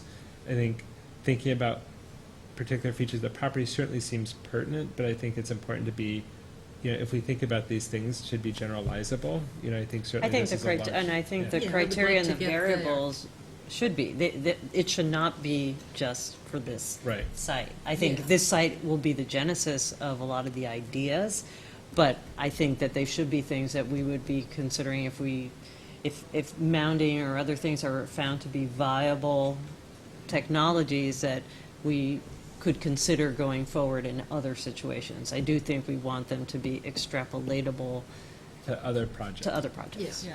Yeah, I And I don't think like that- the idea of everything being so, I like it and I don't like it, because it is all individual, and so maybe there are different solutions for all things, but that just seems like a quagmire. That seems like and- infinite.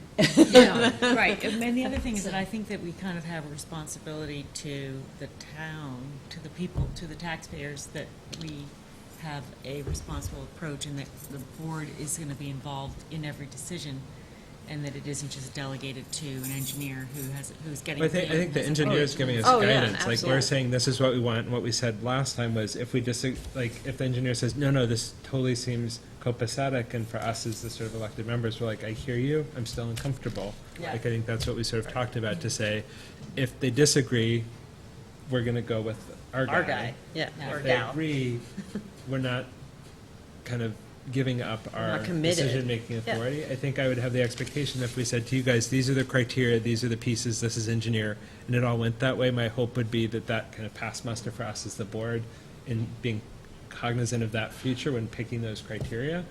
But, I would still think that we would need to approve it and not say this is sort of a proxy.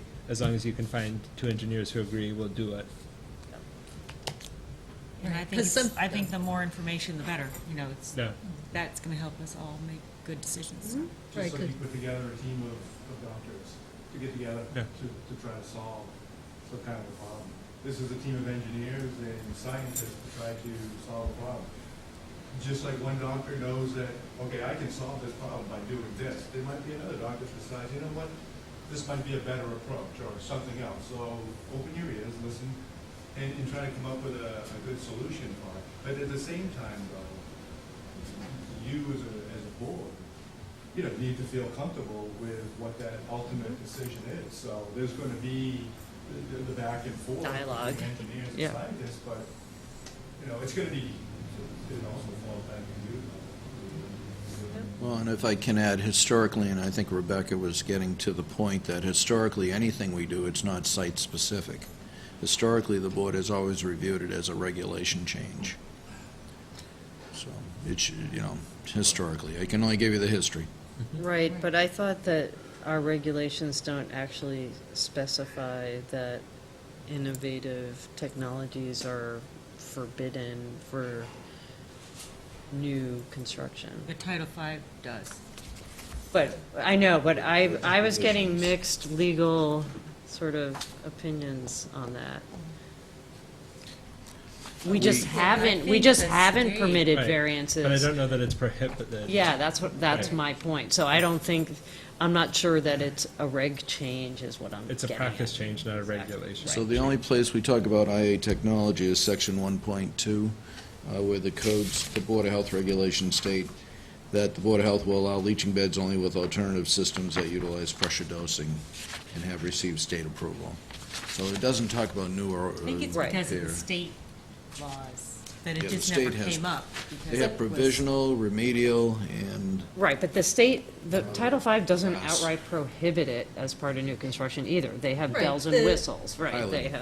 They have a tiered kind of approach to it. So we can't even just say, well, Title V, is the minimal standard and they prohibit it, because they don't. They just say, if, in these cases, this is what you would need to demonstrate. So it's not a zero.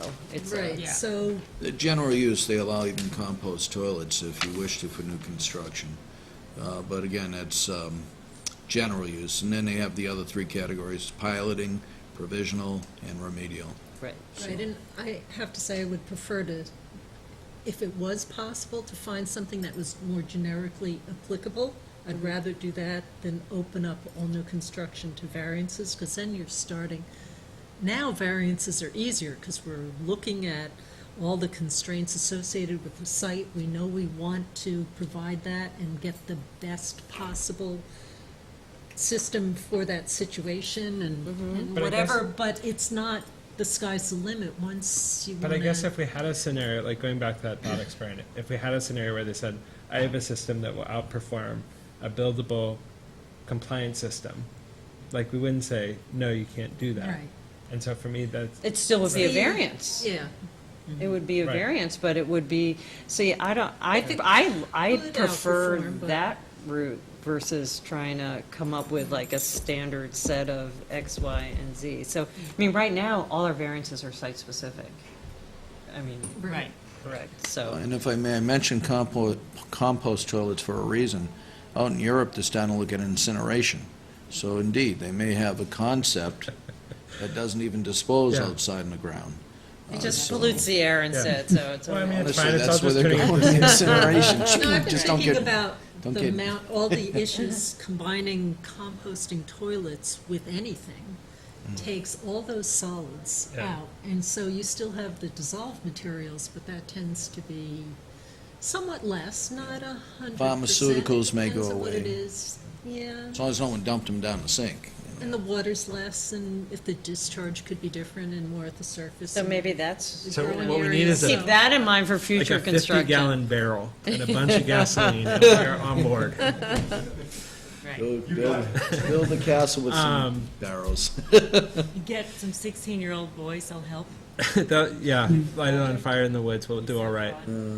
Again, so just to share, Yeah, so Very- no, I get the yeah. improved performance. It seems that a lot of the things that, so have you right, guys- if we saw variances that were different in that direction, but what we're seeing is always an eroding of performance in some small way. It's compensated for, but not entirely. Technology. And we've relied so heavily on the soil to act as the filter. Have you So guys- anything that makes that smaller, that's our major performance feature on our septic systems. Yeah. So Right. it would have to be a whole But I think another that, notch up. becomes a Okay. question of sort of saying, like, so I agree. I think it's figuring out what are those things that we need to measure. How do we handle uncertainty around those measurements, and kind of how do we manage that with your team and thinking about it. And so for us, I think it then becomes a duty of the board to figure out what's that universe of things that we think are important to measure. Here's our list. Okay, engineer, whether that's Horsley or otherwise, what else are you seeing here with your kind of primary responsibility to the Board of Health and the residents of Sherburne? Okay, we've now settled on that list. How do we partner with you guys to think about what are the site constraints? And can we come up with a system that kind of solves that puzzle to Right, get there? because so far, and you may have other things that you're thinking about, but some of the discussion has revolved around the size of that particular lot being large. And therefore, some of the reductions or the changes to things is because of Mitigated. lot size. So Dilution's is a that okay? solution. Is that not? But You I know, think that so, becomes but- like a piece to like Yeah. kind of engage with A the engineer. factor. Because it's sort of like, Yeah. if it's a 7.5 acre lot and you're building it on the property line, it's not functioning like a 7.5 acre lot. Or So- what if it happens right. to channel in between Right. all the ledge into, I mean, then that size doesn't help, because it doesn't distribute Right. out this way. It's placement It's as well. channelized usually, but While recognizing the value of everyone's time, has anybody heard the phrase honey buckets? Are you familiar with that term? I've So, heard it. so I'm from Anchorage, Alaska originally, and the honey bucket is in rural Alaska. It has taken many years to catch up, but you have permafrost and other pieces, and so a honey bucket is a Not 5 gallon. anymore. Yeah, not anymore. We're making it great again.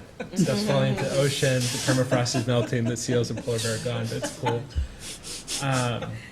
And so the honey buckets were from the in the areas that couldn't have septic because they had permafrost was a 5-gallon bucket with a toilet seat on it, and you put it outside in the winter and it froze, and then you dumped it on the river with the frozen material, and then in spring it's just all gone.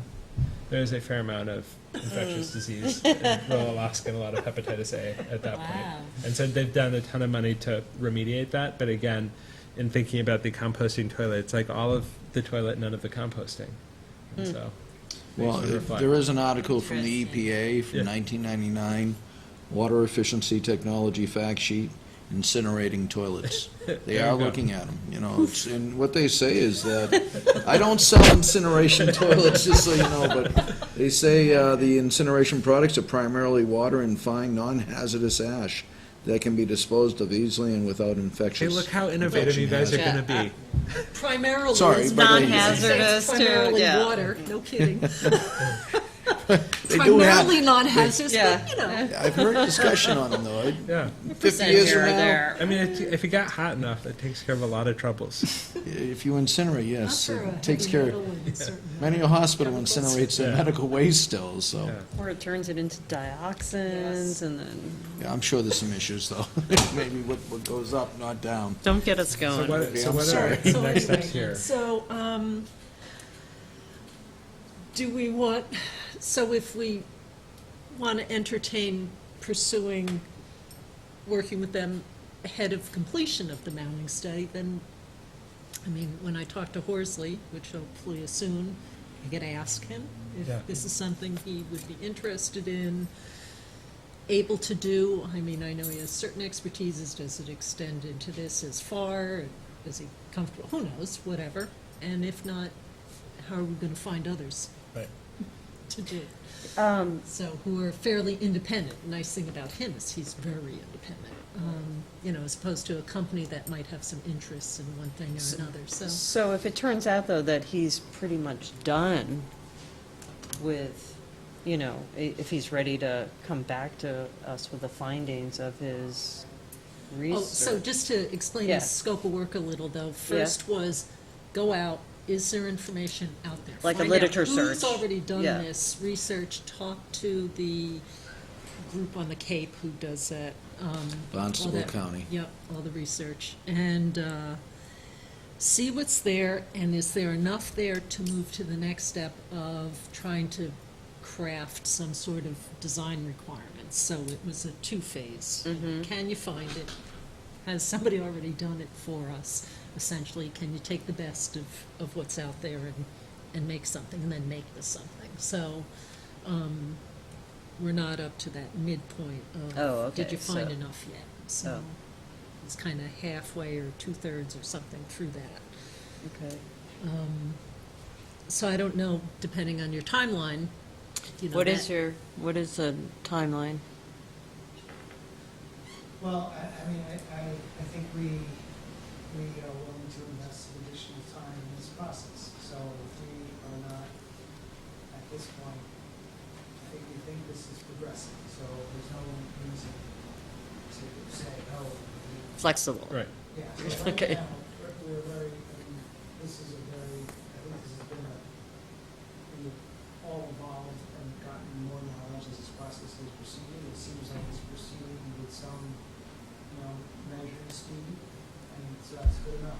Okay. So, you know, I Yeah. think you have kind of said to us before, like, okay, let us know if we're getting to a place where it's stalled, and then we'll have to make decisions. So I don't think we're anywhere close to stalled. So Okay. it sounds like, particularly if the inquiry can be made about whether or not this is something that they could do, that seems just like a natural question to Yeah. get us to the next meeting. Okay. To find those things out, particularly if you're even thinking of inviting them to a meeting that's coming up. Again, Yeah, and that's where I'd like to maybe expand it to more than, his attendance at more than one meeting. But I just need to find out budget status and all that kind of stuff, so. So, you know, we have, you know, like I said, this is proceeding, so that's good. Okay. And so it sounds like our next steps will be sort of figuring out if this is in scope for Horsley, and then if it is, you know, Or my. not in scope, but willing to be a Right. separate project. Right. Right, in scope in terms of what he's able to Oh, do, yeah, out of yeah, scope yeah, for the okay, existing funded yeah. project from town of Sherburne. Okay. The other piece, you know, I would imagine is that I think for us to think about, like, everybody here is expert, other than me, you guys are all expert at some piece of what these contaminants are and what things we need to be thinking of beyond nitrogen, and kind of, like, it may be helpful and instructive to kind of say, either at the next meeting or the one on the 20th, to say, here's a list of stuff that we're worried about right now, we're gonna vet this, but again, to invite that to say, kind of in the public forum, here's our list, here's why we're thinking about it, here's the kind of research we've done to say, I'm worried about heavy metals, or I'm worried about nitrogen, or I'm worried about those pieces. And I don't know if that's the 20th or if that's the next meeting, but just to kind of, Okay, so something that then you might enjoy, so that came up yeah, a bunch of years ago Yeah, in yeah. a review of groundwater separation, was the issue of bacteria and virus survival. So there are studies out there that looked at how much drying time you need for certain things to die off. And some would measure it in feet or distance, and some would measure it in time of being dry. And this included studies on the Cape that were trying to understand why certain bacterial counts were so high in shoreline areas, and they tied it back to dirty kids. dog feces and droppings within Oh. a On the certain beach. distance away, and that those things were surviving for a month or more if they, you know, Yeah, and also stuff that once it reaches groundwater would then just survive. If it didn't die off in that drying period of working its way down through the soil, once it hit the groundwater, it was surviving for a long time. So I haven't read those studies. I Yeah. probably last read them in the mid-2000s or so. So that might be something to see, you know, just, and would certainly be up your Yeah, alley Yeah. if you're interested Yeah. in that. And I'm And that's, interested, too. so even though we're talking about these other emerging contaminants, trying to remember that there are other things out there, in terms of regulation-wise, we've looked at nitrogen, nitrate issues. And there was another firm who I don't think is operating anymore, Hydroanalysis, who in the early 2000s, when we were looking at a project proposed in Holliston to put a large treatment system right on the edge of Sherborne, and trying to understand some of the dynamics of what that would be. I do remember him talking about, right, the soil just builds up, and at some point it can't hold any more nitrogen compounds, Yeah, and they so just fill it start up from passing above. through. So that was, you know, that came out of that. So that was focusing on nitrogen there, and then the bacteria and pathogens, and then I can't remember a lot of attention to other contaminants and what happens to them in the treatment process. So Yeah. they have been pretty much centered on those very traditional, immediate impact kinds of things. So we haven't gotten very esoteric here, Yeah. or even stayed in federal level, but not that we can ignore that or should ignore that, but.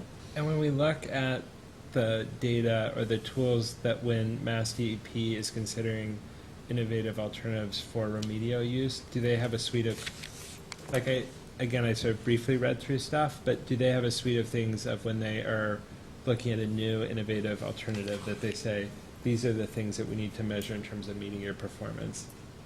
Like, I would say Nitrogen. list them. Nitrogen Yeah. is the main one, I think, because it has such an immediate health effect. Yeah. Oh, and I don't know if I sent it, I found a whole, did I send it out? I was reading.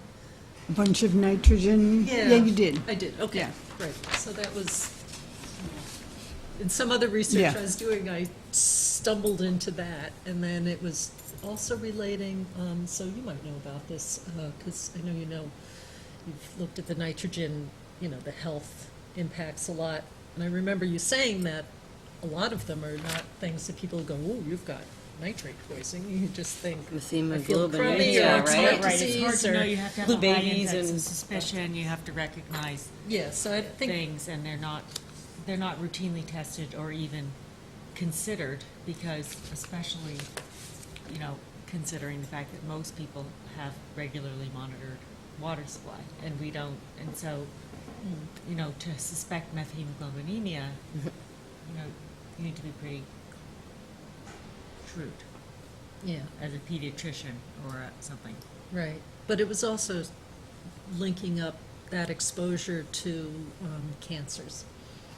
So, Yeah, well, in they're those links I sent out, they were just finding a correlation of elevated nitrogen compound exposures in certain cancers. Vitros So maybe it is a good marker, but again, it's not the only Right. one. Well, so I think for us, That it's gets just to kind hard, of but- think about, as we think about laying the groundwork for a further conversation, to just make sure that as a board, we're coming with our own independent agenda to that Right. conversation with the engineer to say, if the things we're worried about with whatever our different expertises are, let's make sure that we bring that into the conversation as opposed to just saying, you know, like if we're uncomfortable seating decision-making, that's part of what we need to do the groundwork so that we're not seating decision-making, as I think about it. And, you know, like, there's some really good art, like, World Health Organization had a really nice review article last year that covered all the different things that are considered or problematic in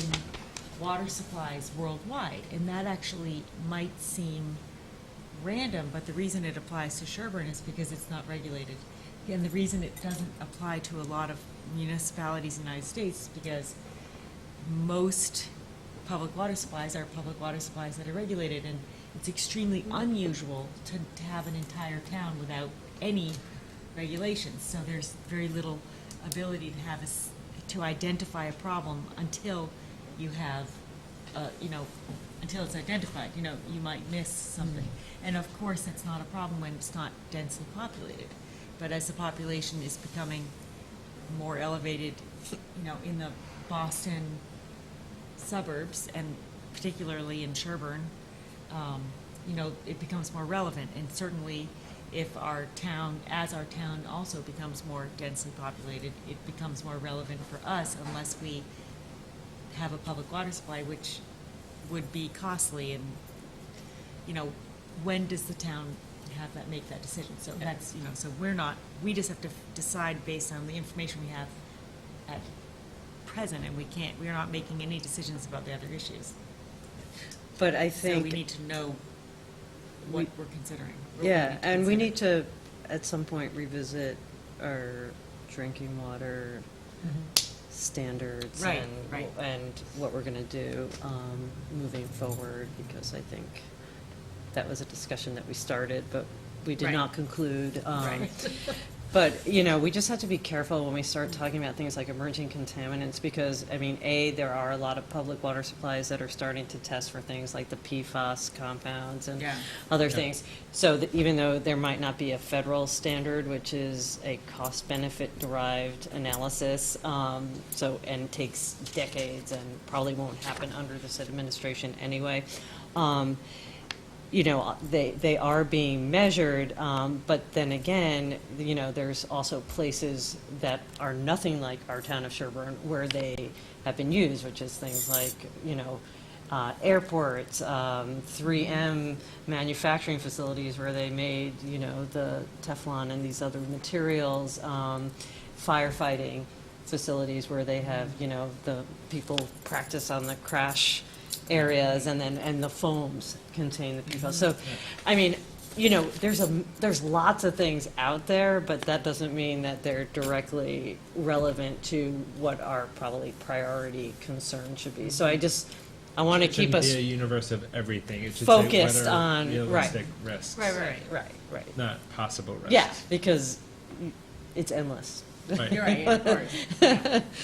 The moment you drive to Route 9 to get here, you've had exposures that may outweigh the risks. Right. So beaver permit. Okay, all right, so we're done with that, I guess? Do you feel? Going to put on, in September? Yeah, oh, yeah. Yeah. Probably both of them. Does that sound okay to you guys? Alan has been very good at telling me what time has been selected, so I appreciate that. So will it be a timed discussion again, or? Yeah, probably, especially if it works out that Horsley could come in. Okay, If that so works out, for, otherwise, we could, for the next meeting, then it could be 7:30, because you don't have any appointments yet. and that'll kind of depend on him, so we'd have to confirm that. Yeah. So But we tentative could aim 7:30. for 7:30? Okay, thank you very much. Have a good night. Tentatively. Thanks. Okay. Actually, so I'm guessing you're here for Fields at Sherborne? Right. Okay. Should I use the public comment section? Well, let us get our ducks in a row here a little bit, because. Wait, where are we? Chair's business number 3. Yep. Discussion and vote of. Okay. On their. Yep. Right now, it would just be for their septic. And did you get a chance to review? I reviewed the plan and some of the previous notes that were submitted last December. Right, and then based on what we were instructed, that, by the court. Yeah, and that too. So I we did had an review. executive session earlier this evening. So the outcome of that is basically, Well, I mean, I guess the question, like, don't we just have to weigh in on the actual issuing of the disposal works construction permit? yeah, Is that what this is, item 3 is referring to? yeah, Okay. right. And it was a little vague here because I wasn't sure whether we would be trying to approve tonight, just discussing whether we were approving tonight, you know, whatever. But at this point, it looks like we can try to move ahead and, I didn't depending send what it you through have to the say. entire checklist. I did an overview, but I could do that for the next meeting. so we'll where have we Mark have a checklist. present and then we'll So- have questions and then you can speak and. And we discussed some of this just earlier, too, in many of the previous discussions. And the one thing that is still, to some degree, concerning is the removal of the nitrogen enhanced removal technology. You know, they removed that with the reduction in the amount of rooms. With that said, now this sewage will be untreated going into, outside of the septic tank treatment, will be going directly into the aquifer. So that is the highlight that I wanted to bring out. Deed restrictions, I'd suggest, if they haven't been required to, for the bedroom count. We've done the whole scenario on what we thought were rooms and what we thought were bedrooms. They gave us pictures. It's up to the board, but I still have concerns with, you know, some of the previous, not with your discussion, but, you know, the way it's being presented, and maybe we want to find a scenario that's close to what we're doing with other type of condominium projects. And then garbage grinder, we should have some form of a deed recording, in my view. We do it anyways. I know we're strictly Title V. Again, they even recommend it within their final assertions of what they submitted, and they did say they would agree that they would label the rooms and do them in the master deeds. They noted the Fields of Sherborne also will restrict the use of garbage disposal, will impose this as a deed restriction. Again, that's what they're proposing as final assertions. But I would ask, does that mean it's agreeable, or they can do what they wish? It's vague.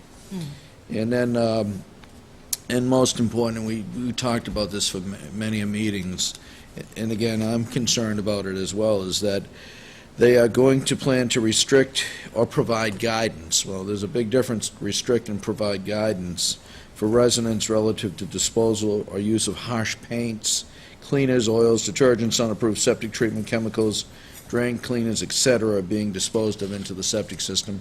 And our discussion also included pharmaceuticals.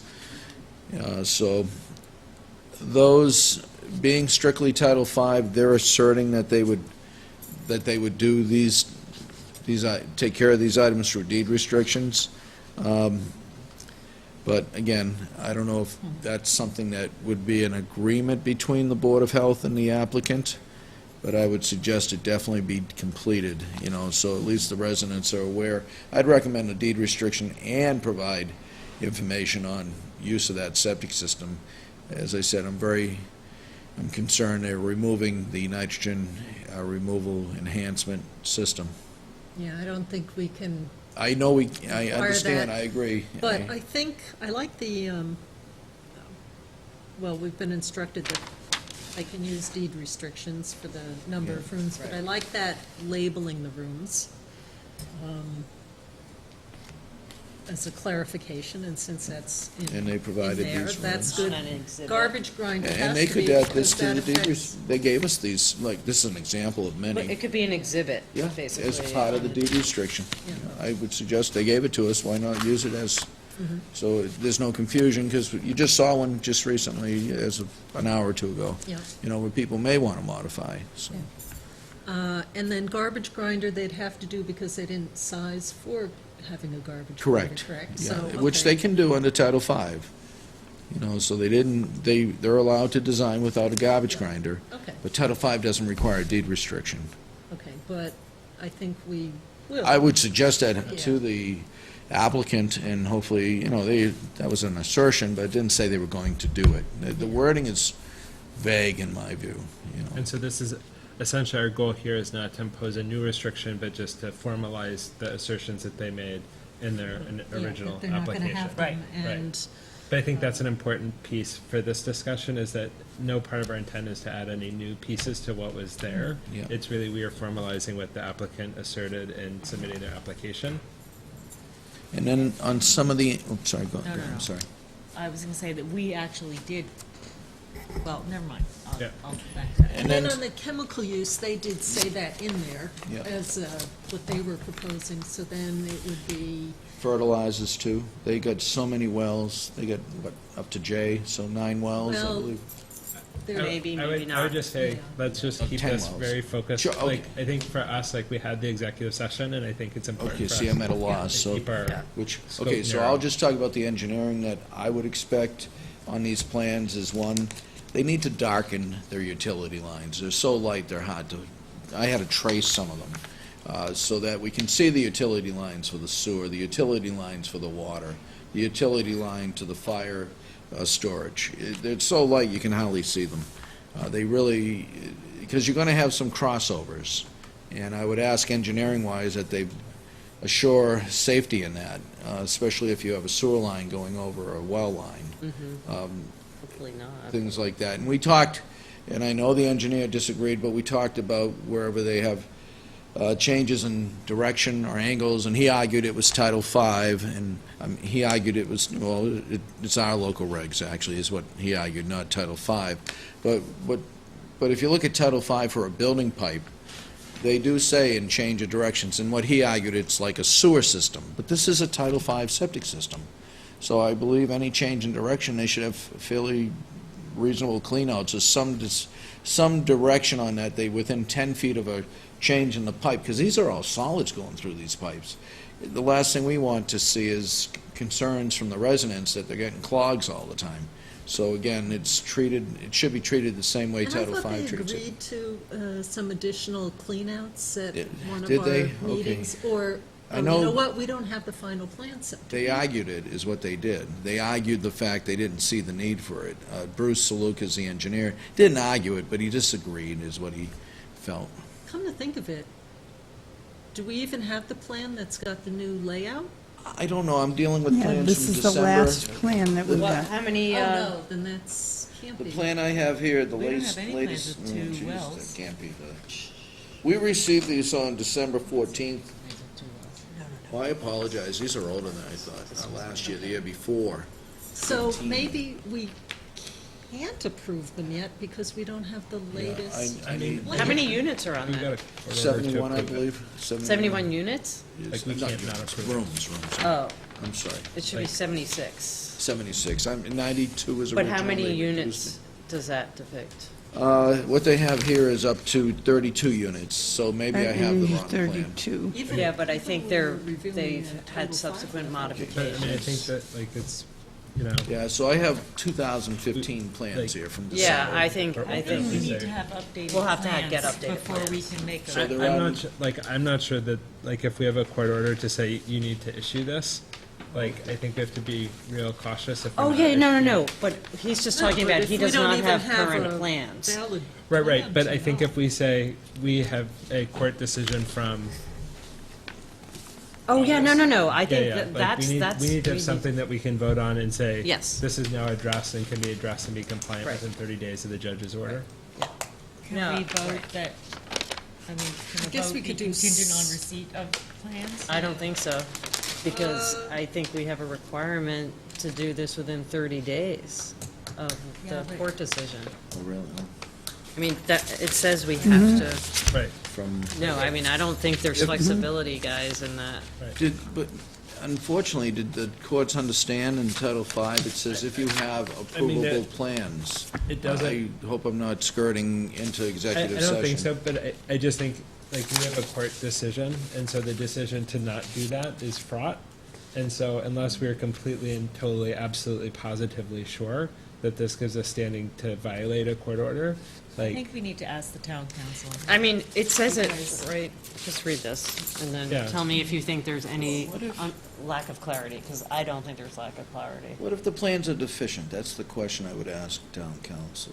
I mean, I think that some of it's on us for if, Right. like, we got the court order for August 1st, and it's August 15th, and so if we're saying, we need you to get updated plans to us ASAP, and we didn't identify, like, Yeah, but we didn't get, the decision wasn't made till after our last meeting. right, but I think, again, like, what the judge is gonna say isn't, how did you guys meet or what did you guys do? It's that did the Board of Health on behalf of the town of Sherburne have the opportunity to communicate or identify these? We're not in control of when you have your meetings, we're not in control of whether you have an emergency meeting to consider this action.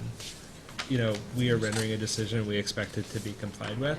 Again, in my experience has been not complying with judges' orders is an unwise approach. So these plans So then of here's two my thou- question. Oh, go ahead, I'm sorry. Um, to interrupt. I don't know, I'm Excuse me. sort of what's a procedure, because I feel like I would feel comfortable talking to our town council before voting tonight. And so my question is, I'm not saying I don't want to vote on Right. the issue before the deadline. What I want to find out is there a way to find out the proper Well, I think, answer to that question so that we can then do something before the deadline? I we think have that we to have meet? to vote and have the discussion in a public forum for open meeting law standpoint. So unless we're planning to have a separate posted meeting, and I don't know that we have the necessary notifications in terms of like, if we wanted to do an open meeting law compliant open meeting between now and the 26th, what amount would we have to post that?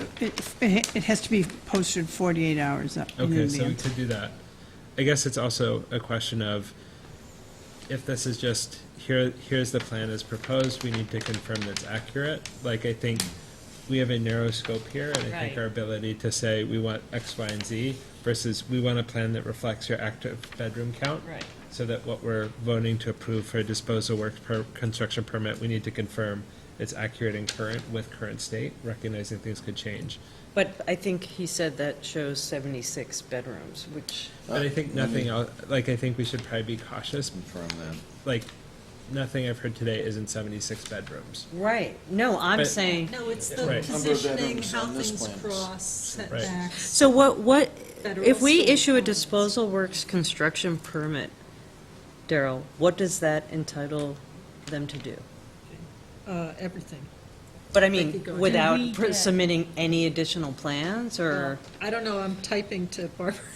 So this, the plans but I, do In case she say- looks at her mobile Can But- we but this do make we- late a at night, contingent on, but on But do we know advice that from they, town council? Do we need a separate additional communication do we know on that it? there are newer plans that we don't have, or do we have? that I don't. No, we don't know Right, that. so we Those are know, the latest plans These are that the we latest we have. have, December That we 10, have, but that doesn't mean that Right. they're the latest plans in existence. right. We don't know the answer So we to need to that. confirm with the applicant. That the plans these we have are plans the latest. Are the Yeah. accurate and current. So it seems like, could we approve provisionally saying, if these are the plans, like if these substantially represent or whatever, the plans as they exist at current state, you know, pursuant to the land court decision, you know, we issue a disposal works construction permit. If they're not, then we need to have plans that are substantially correct, and we need to have those plans on a timely basis. Right, because they made the application for the disposal works permit contingent upon a set of plans, correct? We did. So These they're ones. saying we have to approve as applied for by Right. by the plaintiff. So Right, were right, those a right. set of plans that they used when they, These are a second revision, so they But, came but, in. so I think if we're saying that is the last thing you've given to Sherburne Board of Health, if we approve it based on that, and they come to us with plans that are substantially different, then I think that goes back to a question to town council and the Legal, court to say, yeah. what Is this they've handed void? to us isn't what they applied to us with. Your order was for what they applied for. Right. That's what was considered by the land and that's court. what it says. Right. So I think we could make I the think vote we just say provisionally we can vote on that we will, as required by the court, we will issue a disposal works construction permit based on the plans that applied we. for here. Correct. And Based so, on the plan, say that again? That are. December 10, 2015. Yeah, that are dated, blah, blah, blah, blah, blah. And- Yeah. okay.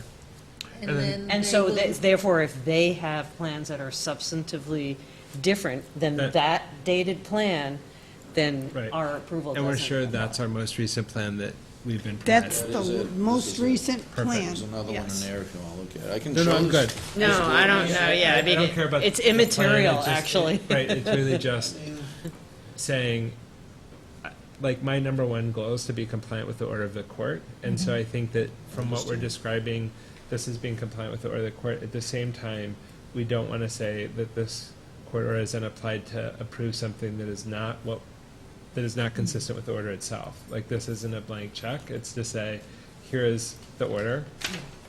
All these words are specific. No, and that should be part of our, something, our decision, Motion. a recorded decision that any changes. And I think also worth As you mentioned, clarifying have with to come council back. about, if we find that there are changes with what Trask says, oh, no, Substantive this is the plan. modifications, Because we've yeah. had lots of people come with lots of plans, they're like, oh, yeah, sorry, this one's wrong. You're like, well, no, but like, it's gotta be right. Yeah, Um, so- right. And so I think that we need to kind of get that answer from council. So she's not, Yeah, yeah, I mean, it's I only been a wasn't couple of minutes, anticipating but. that, so. yeah. She should be sitting by the phone waiting for. Yeah. I think we are going by the letter of the law, though, if we vote to issue the permit For the as plan. applied for, as documented in plans dated December December 10, 10th, 2015. 2015. Yeah. And that plan is, lists a 76 bedroom count. Yes. Correct. All right. And then public comment? Yes, Yeah. sure. That way it can be famous on the YouTube. Just about 5 people that'll be watching. Michael Barbaria, 15 Ward Lane. So you may have answered some of my questions already.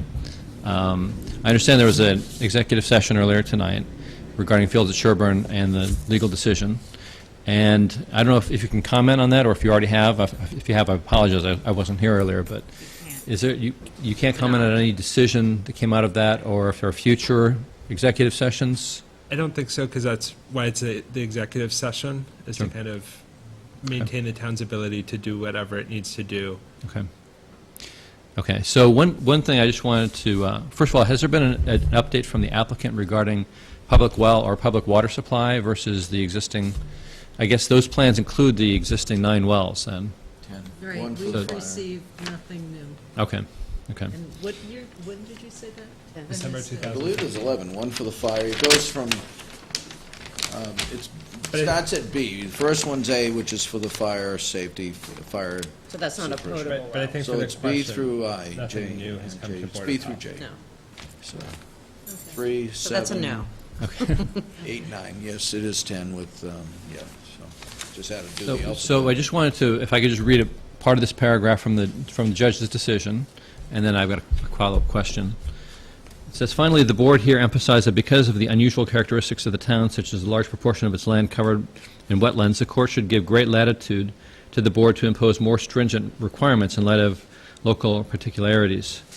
The board relies on 310 CMR 15, section 15.003, section 1, subpart 1, which provides that, quote, specific site or design conditions, however, may require that additional criteria be met in order to achieve the purpose or intent of 310 CMR 15.000, unquote. townwide conditions alleged by the board in support of the argument, which are not apparent in the record in any case, are not specific site or design conditions. Even if there were such specific site or design conditions applicable to the property, local authorities may not make up more stringent regulations on the fly, but instead they must properly enact such regulations in accordance with GLC 111, Section 31, which, as I recall, is open meeting law and notice and hearings and things like that, public hearings, so that there can be uniformity of standards and enforcement. So my recollection when I and our group was active on this is that we spent a lot of time on the 10 nanogram per milliliter nitrogen standard, and I think I heard, is it Dr. I can't quite read it from here, but no, it's you. Oh, me, Vitale. Vitale, sorry, it's the angle. Sorry, it's been that long since I've been here.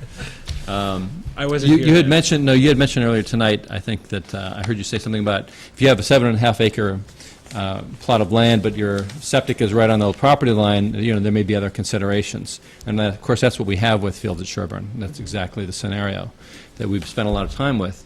And so I'm wondering if the board plans to address some of these bylaw requirements, updating its bylaws to address these more stringent requirements going forward. And that would include multifamily dwellings, which I think was another issue that was kind of a hole in the bylaws because we had never encountered 40Bs in the past and this kind of development. I'm just wondering, is that on the calendar for this year, or?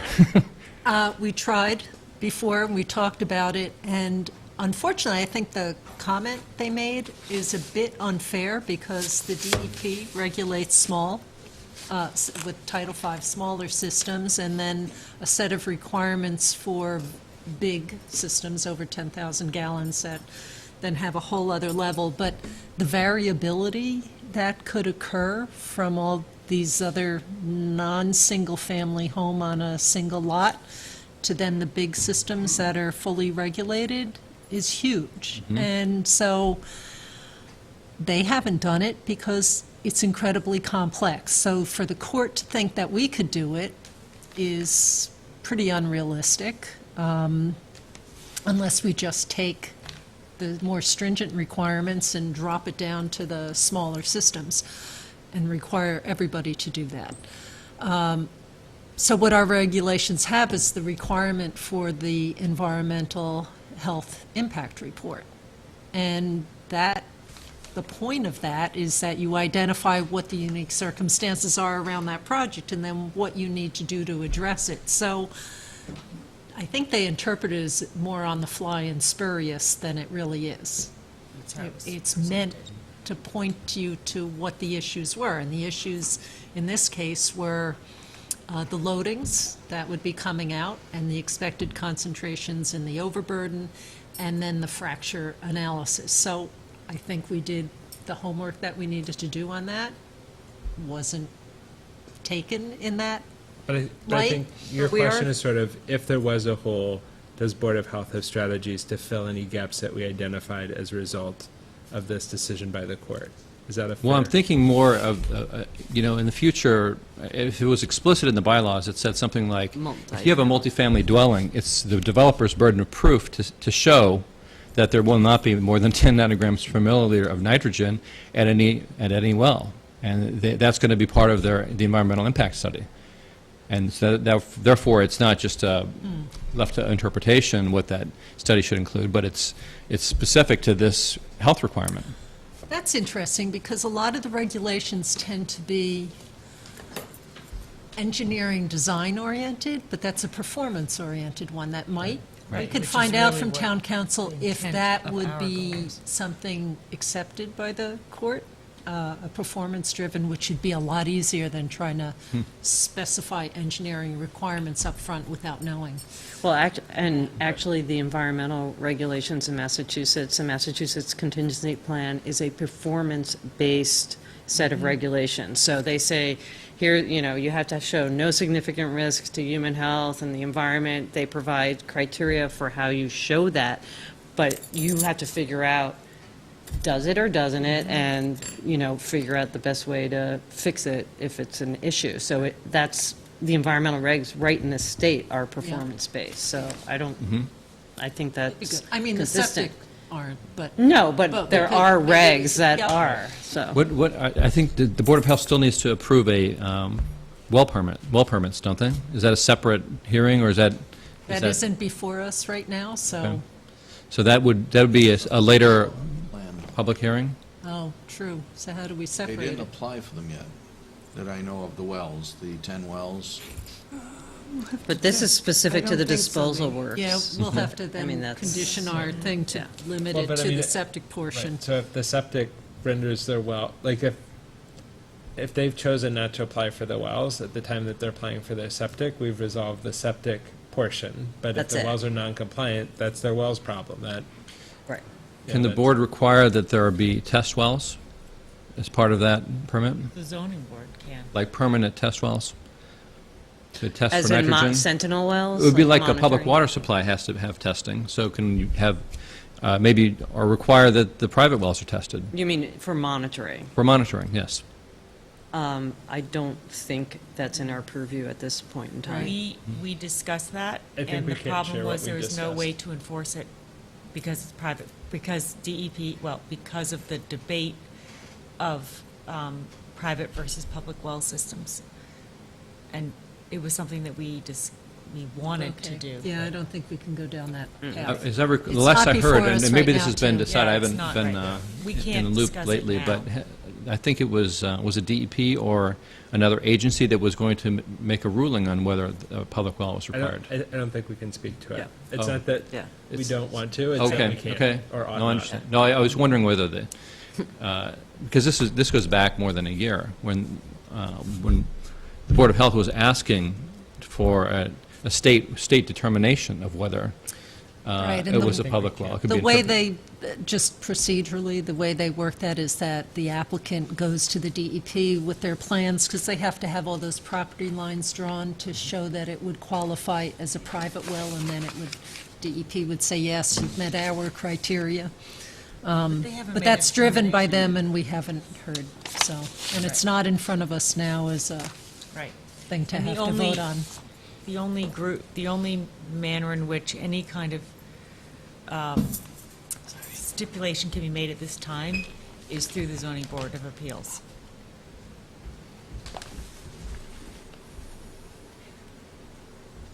Okay.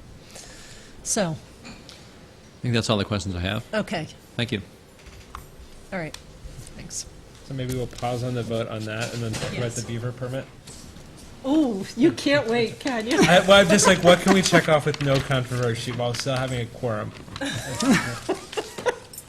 No controversy? There'll be no the muskrats Thank have you, strong Michael. feelings about it. Beaver permit. If you want to go walking on the trails of the trustee, I issued it based on the flooding that's occurring in the trails, walkways, roadways. And Conservation approved it as well, so this is for the board to Yeah. confirm my approval. And it actually was issued July back 31st. July 31st, so it's already expired. Did they get the beaver? I hope so. I haven't had Yeah, a we report back don't from hear. Beaver Solutions, but I will say Beaver Solutions is a reputable company, not recommended, but they're on the state's list. Perfect. Hopefully they did. And so what do we need to ratify our rodent eradication? What do we? So do we move to ratify agent's prior approval of the Yes. 10-day emergency beaver Yes. permit for 172 Yes. Forest Street, hiking and riding trail? So moved. Can you repeat your I can. motion? That. So I move to ratify the Oh. agent's prior approval of the already completed beaver permit. I second. All in favor? Aye. Aye. So it was 3-0? 3-0.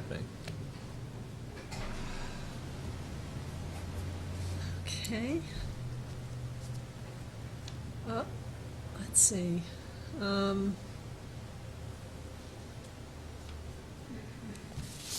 which one? Do we want to do minutes? We get started Oh, minutes? yeah, let's start on that. What's a model? I wasn't sure if it was supposed to be model or if a model is a Redox. thing. It's a reduction oxidation. Perfect. So it's a thing. It's an actual, a reduction or oxidation of usually iron. It's seen in soils, and that's how we determine groundwater. It's Perfect. In some cases. So no models is good because So- it means dry. The It means soil it's looks great. like a tabby cat, Okay, the soil profile. perfect.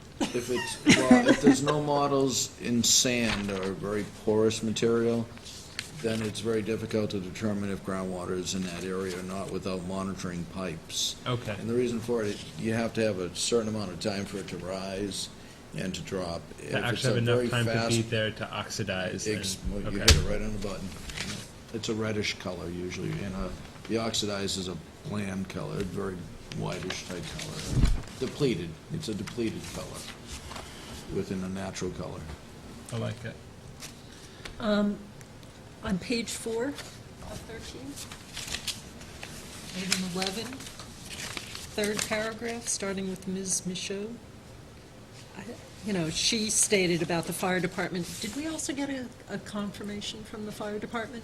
Yes. Or from- Yeah. okay, Yes, we I did. just want to make sure of that. So Yes. when you see that in my notes, you can just Yeah. accept it right out.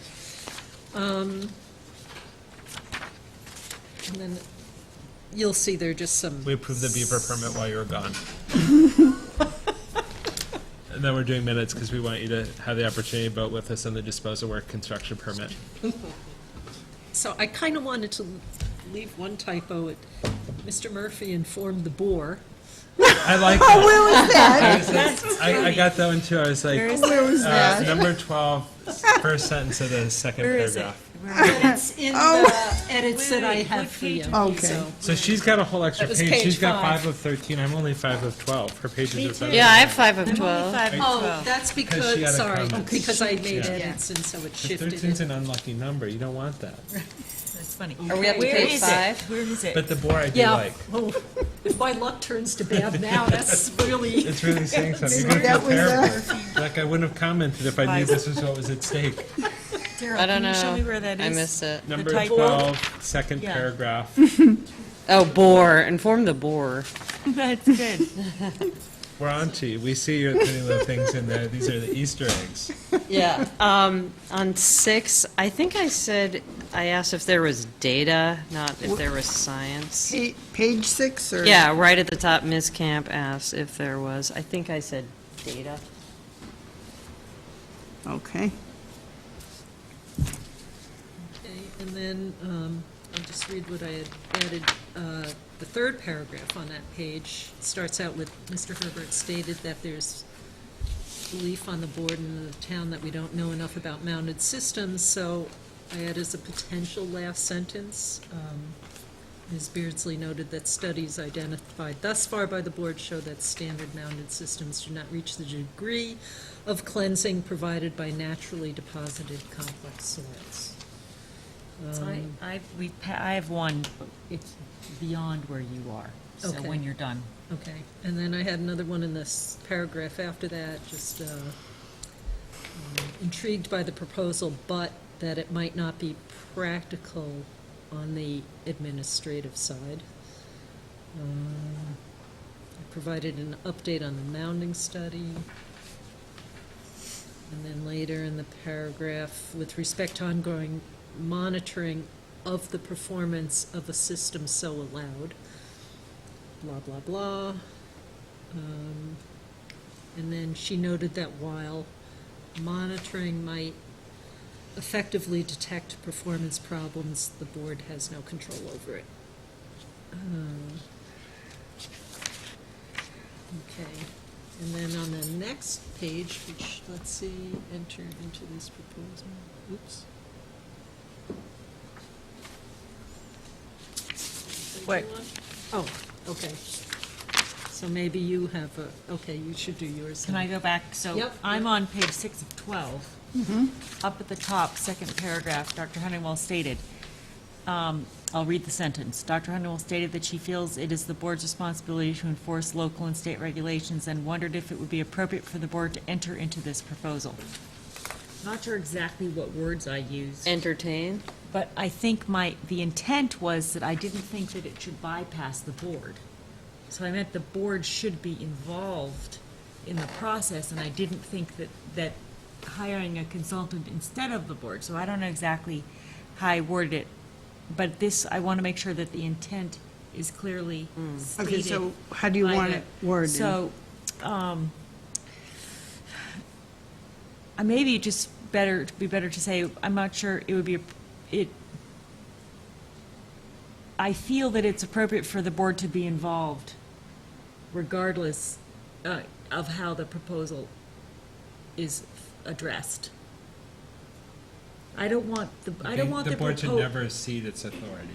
Thank you, yeah, maybe that's better, that's much better. See, what I want to make sure is that the We never board is surrender involved, our that's role. why we're here, that's what our responsibility is.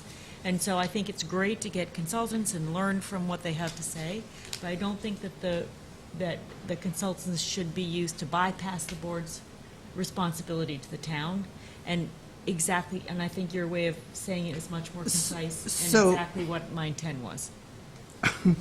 Okay, so how do you want I it? really crushed it there.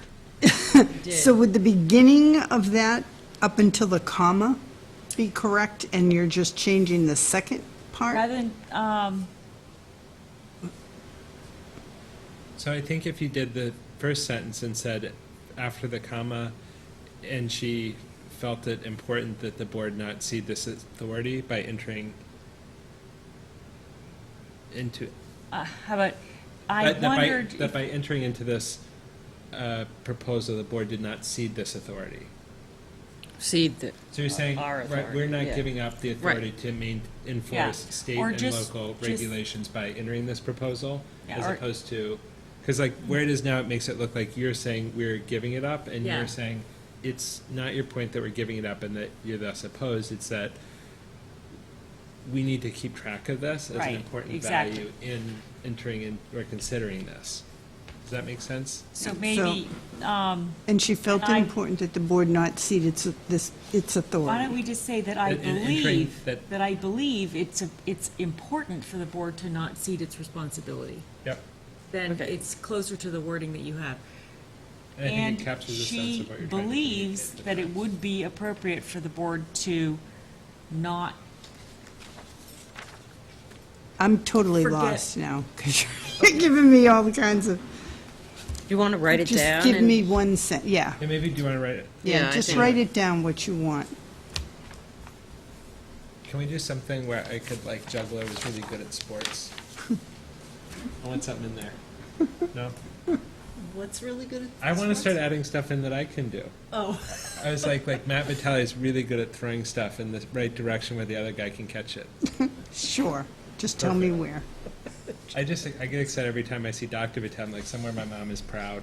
Well, apparently you want to be invisible Invisible would be good. or transparent. I guess Transparent's that's okay. good. I would take either. I think transparency is probably even better. I was all excited about the models. The other thing I would add on page 5 of 12, because again, staying with the scatological, the temporary porta potties I would characterize as climate controlled as opposed to exclusively heated, because in July I feel like a heated porta potty would do a disservice. So the first Okay, where is that? parenthetical on page 5 of 12, under the exception for 105 CMR 430.360, to allow the use of temporary porta potties, it says a heater Heated, trailer with toilet yeah. sinks and water, and I think it's actually climate Climate controlled. control. Yeah. So it's air conditioned now and is heated Yeah. in the winter. And Ethan was very impressed by its performance and comfort. Yeah. That was the total productive content I had. Maybe it was one of those incinerator toilets. Right. It provides its own heat. Then we have explosion hazards to And deal then with. I had one at, There could be also oh provide, shoot, did we, sorry, for the minutes, the last paragraph of number 18, the board was in agreement that the issues were on the side of the applicant, and I think we actually said it is engineer, like, so this was the one where we said we were happy. what number item are you So the last agenda item, 18 for 41 Okay. North Main. Okay. I think that my take home from the comment Oh, was of that we the said engineer, that's it's- right. It's the applicant, Yeah. but it was really that his engineer didn't provide him appropriate advice, and so it wasn't a deviation on the part of the board that led to the non-approval of his permit. It was sort of Yeah. his engineer kind of failed to incorporate it. I think we commented on that as a board, and so. I thought Yeah, that it does should say reflect on that. the side of the Of the applicant. applicant, And the which engineer is is on considered the applicant, side. perfect. If Yeah. that's an im- agent of if the that's- applicant. Yeah, yeah, if Yeah. that's implicit, then totally Yeah. copacetic on my side. Were we talking about the pond herbicide today too? Did that make our? Yes, yes. On 15, item 15, I would cross out Robert Murchison, because it's really him and John Legelis. I mean, For he making- commented. Right, but Robert But I don't, Murchison he's isn't. not, I thought he was. He's not an applicant, he Oh, wasn't I asking. thought he was still the owner and they were buying it. No, I think they now, I think They are the own- owners I think now? I thought they owned it. Okay. Yeah, I think he weighed in as an Oh, expert okay. on the Abbey So I Road can cross development him as off. opposed to an involved party. Okay. And then I just, and maybe we don't need it because it does say see the prior minutes. I added a first sentence saying, Kim, however you pronounce her name, has submitted information regarding a room that they would like to add to the second floor of their unit, and then go into, just, because when I started reading it, I was, even, I who was at the meeting, I was a little lost. So, okay. Any other edits? Can I go back and tell you the sentence? Or do you have it One written right down? at the Give it to end. her. I think you could just write down hand it to her. Yeah, Yeah. if you could. Did you just write it down? I just wrote it down, but it might be better for me to read it till you put it at the end. Okay, well, read it slowly.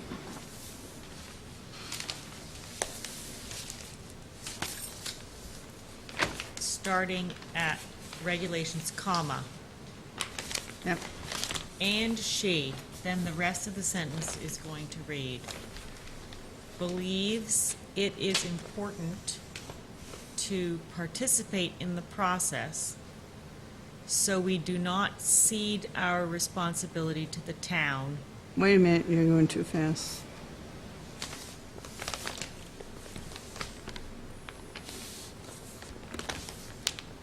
Okay, If we enter into this proposal.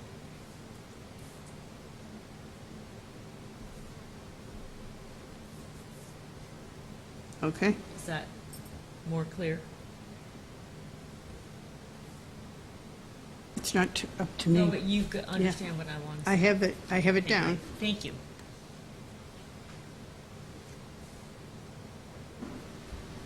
Okay, do we have a motion to approve the minutes as amended? So moved? Second. All in favor? Aye. I- Okay, so back to the fields. So,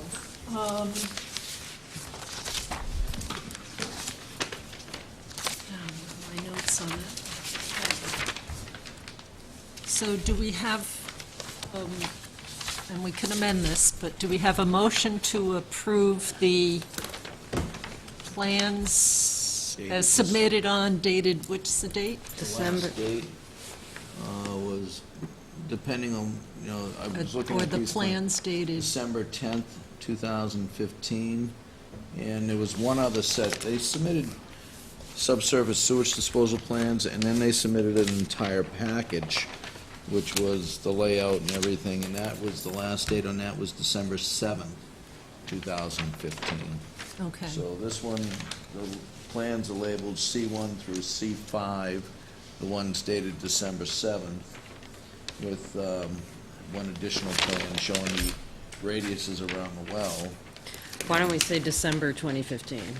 Yeah, because there's two sets of plans. you Okay, know, the So other- that based way it's on then, covered. and let's even say either the two sets or even having The other those one was dates, just SDS to plans, be sure soil what we're disposal system. Specificity. using. Because if there's Yeah. something, like I would say, I think we should use Based those on the dates. December And then the other 7th plans and were, Tenth. what's, December Tenth. 10th was the plans that were known as SDS 1, 2, and 3. all dated December, revised with edits on December 10th, Okay, 2015.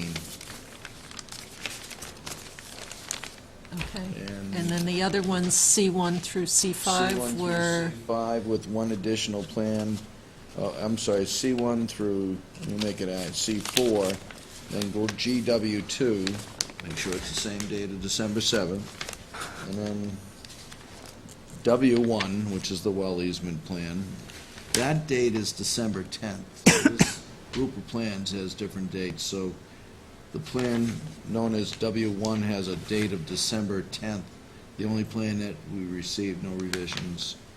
And then the last one doesn't really have a date. There's, let me see if they labeled this in any way. Let me see if they, I don't know if this plan was, let me see if they gave it a label. Monitoring wells, area of impact to drinking water wells. The date on this was revised December 8th, 2015. all right, well, we're not considering that, but the main set of plans for the main set for the septic SDS system, stuff, Those are the ones okay, here, the December others. 10th, And then the, 2015. okay, and then the- SD 1, 2, 3. okay, and does that show all of, you were mentioning the utility lines? Yes, And yes. so that has, It shows the wells too, but it yeah, basically is for the septic system. Okay. They're designed, this was mainly for the septic system. okay. All right, so if that's this what is they the were going to plan, build, yeah. then that's got the best, okay. So you have that, all right, so, so do we have a motion to approve that set of plans, subject to? Well, I think, isn't Oh. our motion, isn't it to issue the disposal works construction permit as applied for using plans dated December 7th and 10th, 2015? It's not really to approve Pursuant the to the court plans order Right. from. per se. Yeah, true, It's that, re- I mean, ordinarily, we would approve the plans and that is it, Right. but But true. we're kind of not. approving the- Right, yeah, I don't think we should Takes us be- away right. from approving the Exactly, plans. that's my We should point. be more, we should be more specific. Yeah, yeah, Okay, yeah. We're doing So exactly it's going to what be they've issued asked us to do. issue the And disposal nothing- with Yeah. construction. Nothing more. And if I may stand corrected, SD 1, 2, 3 do not show the wells. They just show Okay. the septic design criteria and the septic system information. But I think Okay. that's what's Yeah. pertinent to the disposal Yeah. works. that's good, yes, so to issue I the. agree. So Correct. per the plans last dated, last revised, with a last revision date of December 10th, 2015. 2015. Let me just get these out of the way. And they're the SDS 1, 2, and 3 plans. Yeah. So, because there are a few that were issued on the 10th. Yeah, they're all the 10. Okay, so that, and then, all right, so, subject to, And then, wait, don't we need subject to receipt of deed restrictions for the Garbage grinder. garbage they had grinder? agreed to is, yeah, this, I can, let me get to that. I think page. that's all we can, Well, they said TFS. And the bedroom will count, provide a because deed it's, restriction. Yep. right? but the bedroom count is I don't think 76 we on can- those plans. That's what those plans say. Well, let me show you this page here. Oh, the master deed, you're saying? The assertions. The idea is that we're supposed to do bedroom counts, but they're claiming, I think we have to require the deed restriction. Master deed, The- You know, as found by the court, the Confirming- bedroom count is confirming the 70, that, Those are the assertions, this came first. Yeah. I mean, I think it's pursuant to the court order for a 76-bedroom plan. Yeah, that's That, better. like, the entire court opinion is based on this being 76 No, bedrooms. but they based it as acceptable because of the deed restriction. Perfect. So we So need again, to we're specify formalizing deed it. restriction, so, Right. okay. Do you want copies of these? I can do it quickly if you want. No, because, yeah, So you say pending, deed restriction with respect to court order? no, I don't think, no, just, no, They- just a deed restriction, I Okay. think. And what I gave you was from a document that was attached with when the plans were submitted on December 14th. This was a cover sheet with the information you have there from a cover sheet that they dated December 11th, 2015, just so we know the accuracy. We received it the 14th, but the date on that is December 11th, 2015, coming from the applicant. So in this, it says it's the proposed development, based on the proposed development's limit to 76 bedrooms as designated by the master deed. Okay, and, so we don't know what I would assume the master deed is going to have these other provisions that they offered up, Yes. which was to include language that restricts the conversion of any area to a sleeping area, or the expansion of any unit within the project. So they have offered that up. Do we, and if they're using their master deed, we don't know, because I don't know if that's what's in that standard deed language that we hand out to people, that kind of concept that they Well, can't I mean, convert, or we just I don't know. 76 I bedrooms think we gotta just stick All right. Yeah. with I mean, I think Okay. we what need it to just look to the says. court. Yeah. Exactly. Okay, I just hope we don't see any additional plans with new dates, because that means a revision to a previously approved plan, and they'll have to come back. Right, and I think Yeah, that's a place where we'll but- need the guidance of town council for how to approach that, because I don't think Right. the intent of the court is to bypass any of this. right. So, okay. All right, so we have the bedroom, the garbage grinder. I think, you could, if they're submitting new plans, or we hear that they are going to be submitting new plans, you could ask for better clarity on the utility lines, but I don't know if that's a thing we can require right now, even though, I'll ask for them at pre-construction, and this should Yeah. be conditional to a pre-construction conference. okay, conditional to pre-construction conference. With engineering and stuff. Because actually, that's a good time, Well, if that- you're unsure of any of those lines, to verify Yeah, and confirm. exactly. So that would be a Okay, good time to you catch it. typically don't do the pre-construction conference with plan approval. You do that with the installers. Oh, okay, permit. yeah. So whoever the installer is required to do do the it for pre-construction. any plan. So, Okay, So it should be covered. I got you to mention less than what we normally. No, Well, you- they could start the system and say, I didn't know. That's no, fine. if it's a licensed installer, Yes, okay, so. It's a on licensed their install- re- okay. Yeah, they're they're required required to. to do a pre-construction conference So, first. So okay, it's all usually right, not so plan we- approval. we'll be silent on that. The chemical use, the reason we had talked about that kind of thing in the past, and that they have it somewhere in here, is it's a big system, and you get one bad actor in all those units, and you're wiping out the performance of a large system. So that's where that concern came from, but, right, the court may feel that that doesn't come up with everybody, but it was more because of the scale of the system, but that's apparently not something we can address necessarily. So,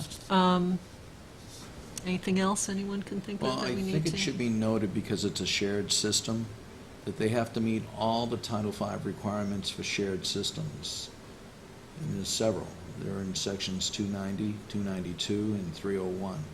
It includes the inspections of the system as, when because it's a multi-unit facility.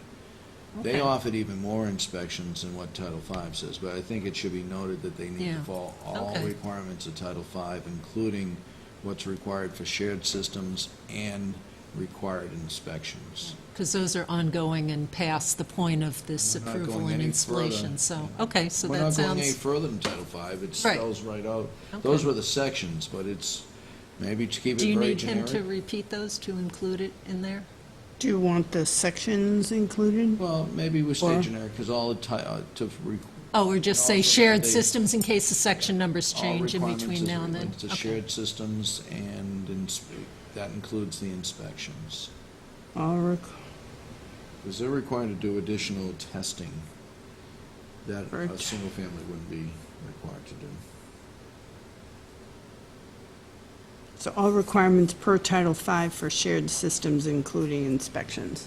And just so the board knows, just for general, they need to have a proposed operation and maintenance plan for the shared system. They need to have a description of the form of ownership with each component of the system serving more than one facility would take together relevant legal documents. It's a whole slew of things within section 290 and 292. Well, Okay, but I that mean, falls I don't under the think we need to umbrella s- of shared systems? Okay. Oh, yeah, they're All right. very, Title V is very, Well, right, but they have an Right, but obligation to they're comply not. with Title V, Right. so, I mean, So- we don't need to tell We them don't that, actually that's, just- but that's the all. Except certificate. if we've approved the plan and we don't have all those things in hand at the moment, then I Then at think the we just time of- need to make sure that they, so at the time of certificate of compliance, they would need to have all these But that's, sections. that's after, it's, It is I mean, after. you're right, so we're gonna inspect it and make sure that it's compliant with everything it's supposed to be within Title V. okay, so those, Right? are all those shared issues subsequent to the building of the system? So we don't make it conditional Title V is here? But only if very it's vague on that. regulated. Oh, So it's under Huh? 290. If it's regulated. It's very, is it's very regulated. but They vague. It have doesn't to say. presume that it's regulated because every other town is. It's just we're not. No, but Title V, Yeah. like, so when someone sure. fails and they're just, and they get Yeah. variance. I'm just wondering if they're we just have to complying with make it a Title V. We have condition to of inspect it and the make sure that it approval is of the, or built and the issuance of this as-built is compliant with Title V. Right, permit. It just says But an that- applicant but that for use of a shared Way system to enforce. shall include the monitoring. following. Oh, Oh. yeah, that's It different. doesn't really Oh. say before or after. Yeah, You know, Which- I had to double check that, because I said, I don't know if it really says it. They even have to submit a financial disclosure. Well, I mean, All right, I'd just then be real let's- cautious about. Let's not it. put stuff I on think Title- we really just need to do the stuff that's bomb-proof, Yep. because, like, we have a court order to start from. Yeah. And they have to meet Title V, so no matter what, they gotta do this, so. Right. right. So I don't think we So- need to. That's include not our languages. job. I mean, they have to comply with Title V. That's, so well, we're the gatekeeper of well, whether they're fine, but compliant. that's But after I don't it's think we, so. I think we have to That's not say part of compliance with this. Title V. Right. So we could Right. say That in covers all prior of its to, subsets. and prior to certificate of compliance, all Title V requirements are to be met. Okay, that, All very- applicable Can we do that? Title That V seems- requirements. Applicable, yeah, true. That's Yeah. a good point. But what because it could what be- was it? Provisions in there prior for single to the family. issuance of the certificate of compliance, how did you, Well, the I think the system word must be, applicable, all All applicable or- Title V requirements. Well, don't you are- need to do an Must be met. inspection to make sure that it? Oh, we will be. I- That's I part of just Title feel V, too. Like, oh, we so don't- maybe we don't need to. Yeah, I think we just, they have to comply with all All applicable right, so let's provisions of drop it Title down to V. a single-family Period. septic. If there's anything that happens at the certificate of compliance point that we don't have to specify up front, but, No. True. I have the final I don't think checklist so. for them. yeah, Sure. okay. That's fine. So, We'll all right, catch- so we'll catch it. scratch that, Shame and on we're them if down they to don't. the deed restrictions for the bedroom. And we're not putting in all Trying to- requirements, that's coming out also, right? Yeah, Yeah, So, do you want me to read what I have? yeah. A motion was made to issue the disposal works construction permit for the septic system plan titled SDS 1, 2, and 3 with a last revision date of December 12th, 2015. Pursuant, December 10th. what did I say? December 10th, 2015. One Yep. second, Ellen, is that- Pursuant to It the is. court order for a 76-bedroom plan as designated by the master deed, subject to receipt of the garbage grinder deed restrictions. Is that right? I don't know if we can even require that, though, to issue this permit. Like, this didn't say that we have the right to make it contingent on receipt of the deed restriction. I think we one, it doesn't take long to do that. Yeah, I agree. I just didn't see that in this decision at all. Like, it just, Yeah, but- We have the authority to do that. Can we do two motions to say, like, we can clarify with town council to say one motion is without the deed restriction. One motion is with the deed restriction if the guidance from town council is that this is not permissible within the bounds of the court order. Then this is rendered inactive and the other motion is active. So I just want to make sure we have a good pathway to meet open meeting laws and have this all done by the 26th, and It's an opportunity. Yeah. Do you ever see in other locations where? I'm 100% sure no. No, but, now, for example, that the deed restrictions wouldn't come up until that final review before the certificate of compliance? That's how it used to be That here. can happen. Does it normally happen? No, it's good to get It's it ahead of normally- the yeah. curve, but again, they're not gonna be able to get a certificate of compliance, so I guess you could be as generic as these plans are being approved in accordance with Title V requirements, Right. period.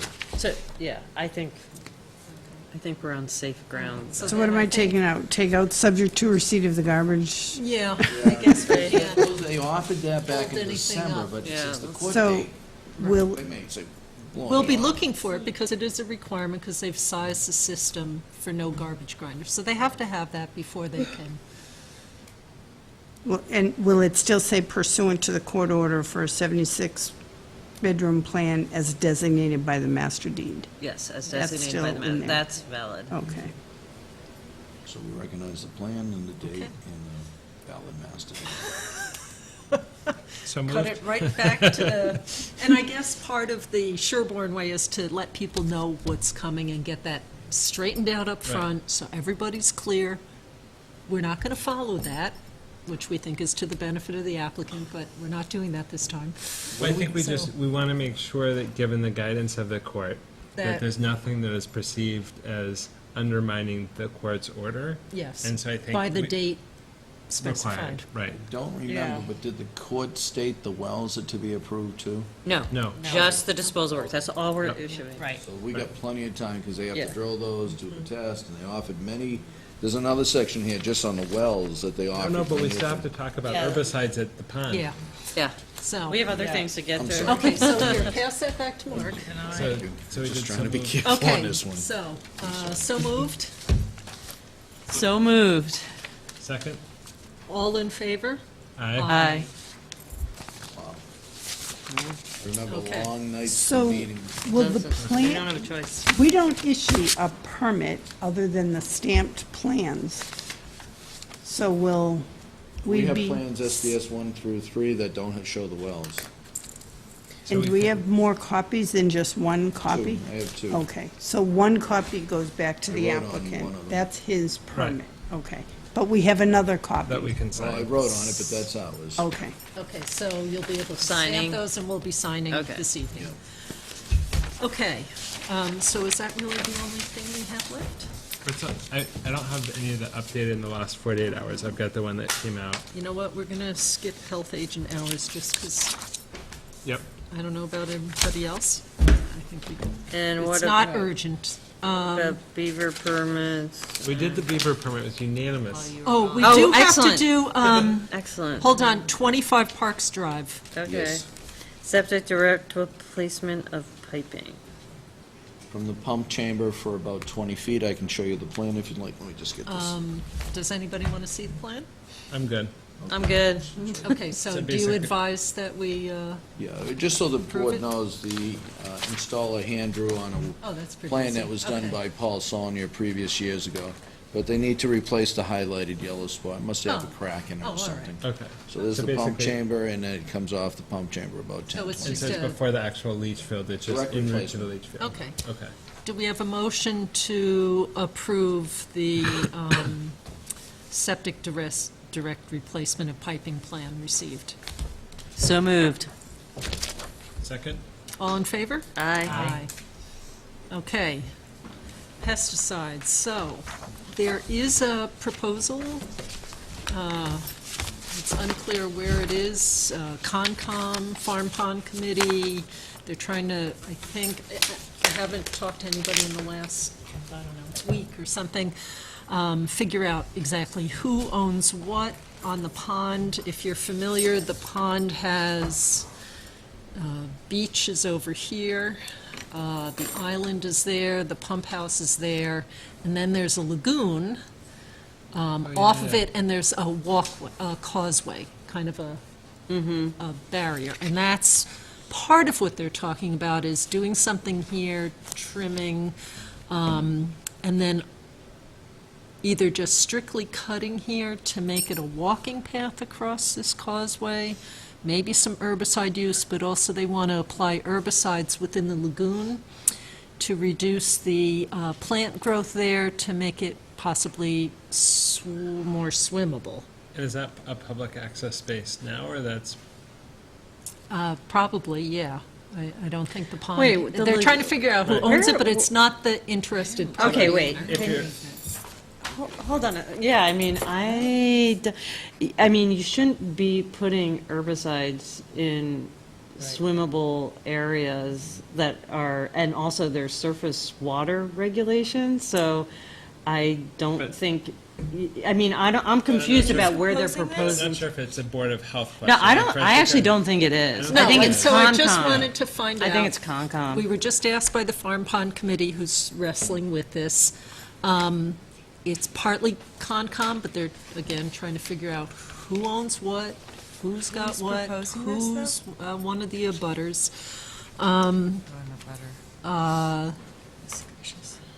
But, Yeah. yeah, So, so I think we just need to decide if we have jurisdiction. I think it's a terrible idea, but I also Yeah. don't think we have I jurisdiction. don't think we do either, and, the only thing I think we would have, Would be- is, I mean, we don't want Endangered anything that, I mean, you swallow typically 50 mils of water every time you swim. So we don't want people directly ingesting water that's been impacted with herbicides. So I think from a just simple public health Right. standpoint, we do not recommend that herbicides are applied directly in the vicinity of any swimmable areas, period. so then the other thing that one might consider is, even though there aren't regulations for private wells, but if any people have their private water supply wells around this area that could be impacted, it's just not a good Yeah, idea. it's So just- again, we don't regulate it, but Right. that's how I felt is really not a good. Not smart. We should say we're not enthusiastic, but nor is it our jurisdiction. Yeah. Yeah. So- Except for except for the swimming. But the swimming beach, I think, comes down to, like, what's measurable in there. Like, I'm sure there are butters who are applying pesticides to their property routinely. Right. I mean, like, we don't measure. Most we people don't- on the pond are pretty, Like, we can say that, Yeah, but like, not I'm s- everybody, people, probably, Like, so. like, I hit the poison ivy and back with a little Roundup, because, Yeah. like, my kids turn real bubbly. And so, like, it's do like too. that or a goat. And you like, don't I mean live happy, well. huh? But so I think it's, that's what my neighbor's Yeah. lending me her sheep, oh, nice. yeah, for my PI patch, I like it. yeah, That's the for best half a way to day. go. I got. We're on the verge of getting goats. Yeah. for- She Yeah. has sheep, I got my father-in-law's. Yeah, so complete she's gonna, like, suit from back in the electric day when fence he them avoided into Vietnam my through the National problem Guard, bed. And had that the first couple of years, and now for spot well, yeah, cleanup, I mean, they eat other stuff, you have to be targeted willing to accept that they're How to gonna get rid eat of some of poison the ivy other once things. you get through the roots. Yeah, Oh, this yeah, year's a yeah, so I bumper did crop. the pull-out, and then now it's just the. get All what right, comes from the so, butters. I don't know if we need to vote on this. Shall I just I think you can contact the communicate farm I would do pond that, yeah. person I would and do just that. say, Yeah. you know, we'll support you that we don't It's hard think for a us to great vote on idea, something that but- we probably Good don't luck, even God have bless purview Concom. into. You can have this one. We'll take care of We'll take care of second floor So- rooms, you do pond herbicides. Right. Okay, I think, You haven't done the two things you added yet. oh, geez. It's because I never look up there. All right. Okay, Hey, the- you could explain these. yeah, I'll do the second one first, the I dates really for wanted to the, do the first one second. okay, that's the same thing.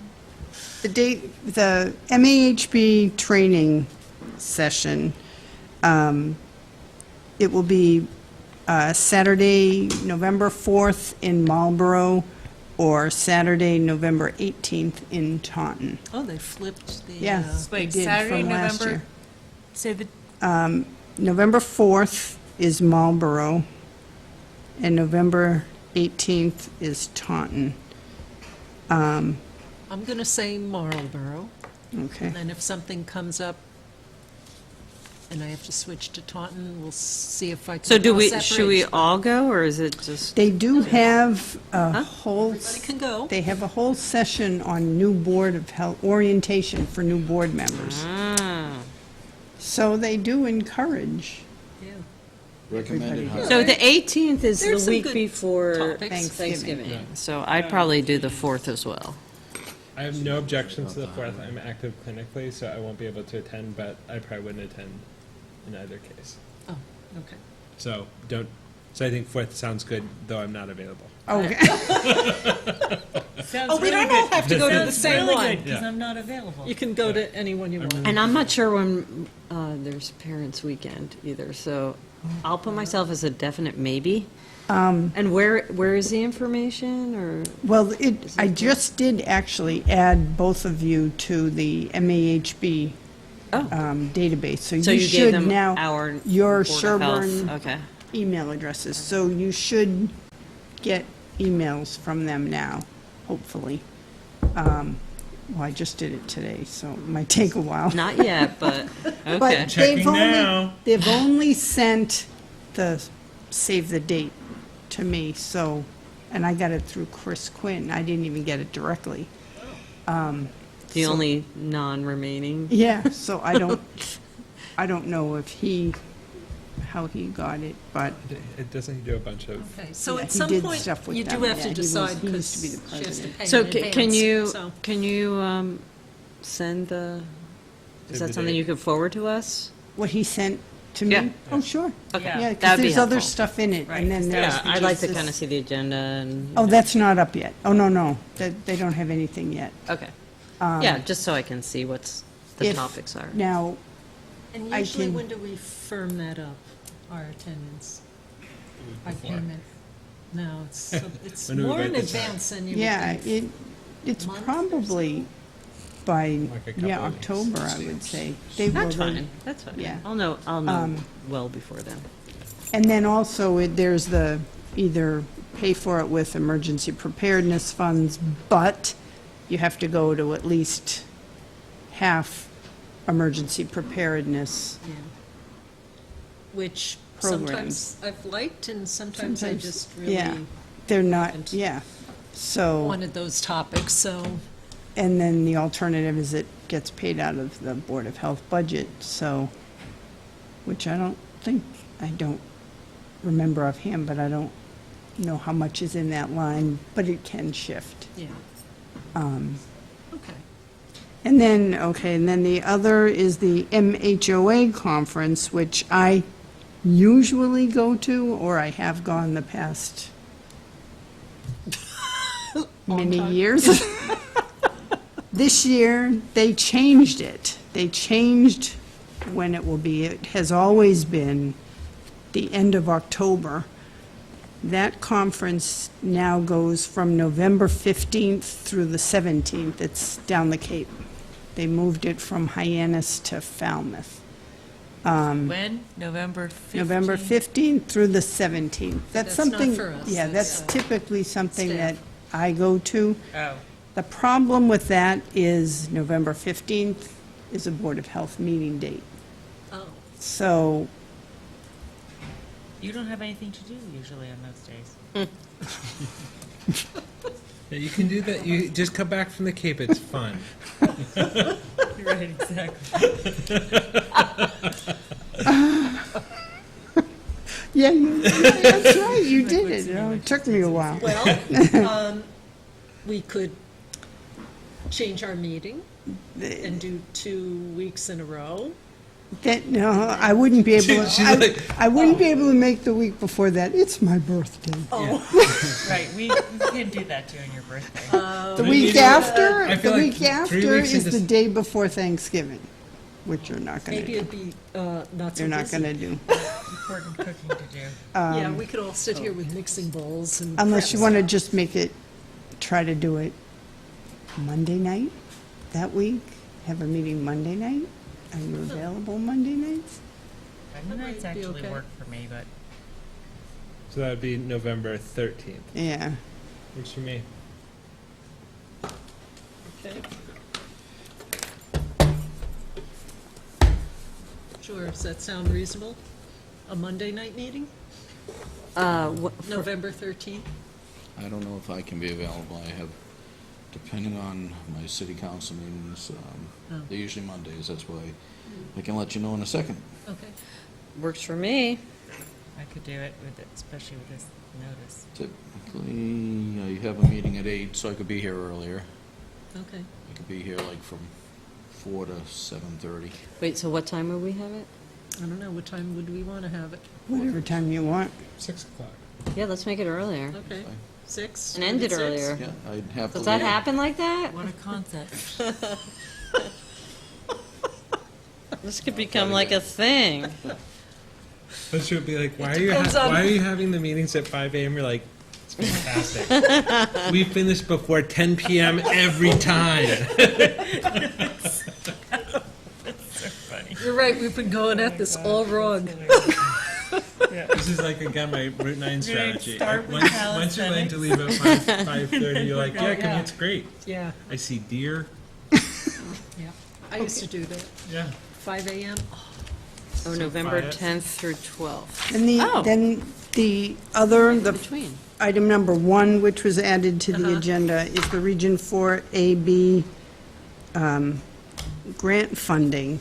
For budget period 1, which is a new 5-year, they're 5-year budget periods, and then this is, we just entered the budget period 1, July 1st through June 30th next year. And I was telling Darrell beforehand that this past year, the region changed from being just Region 4A, which was 33 towns. It combined with Region 4B, which was 28 towns. So now it's like 64 towns, Region 4AB, that includes Chelsea, and And is Sherburne the best town? Sherburne is the smallest out of everybody. 68. But we have the most issues. And, And probably the most no people on our board. public water. and Right. the fiscal agent changed, and previously, the fiscal agent held the grant funds that all the towns got, and we would just buy things, send the invoices to the fiscal agent, they would pay it out of the grant funds. It worked out well. The refrigerator, the vaccine refrigerator was bought that way. This year, the fiscal agent is now the Cambridge Health Alliance, and they are sending all the towns $5,000, or it can only be used for emergency preparedness. There's a grant manual, very, very limited what you can use the money for. It's like you struggle to spend it. The town accountant had to submit all these forms to be able to have the town accept the money. She finally sent in the last forms that they sent yesterday, and yesterday we got this letter. So it has to be signed, it has to be notarized, which is, Notarized in the signing by us. by the authorized signatory.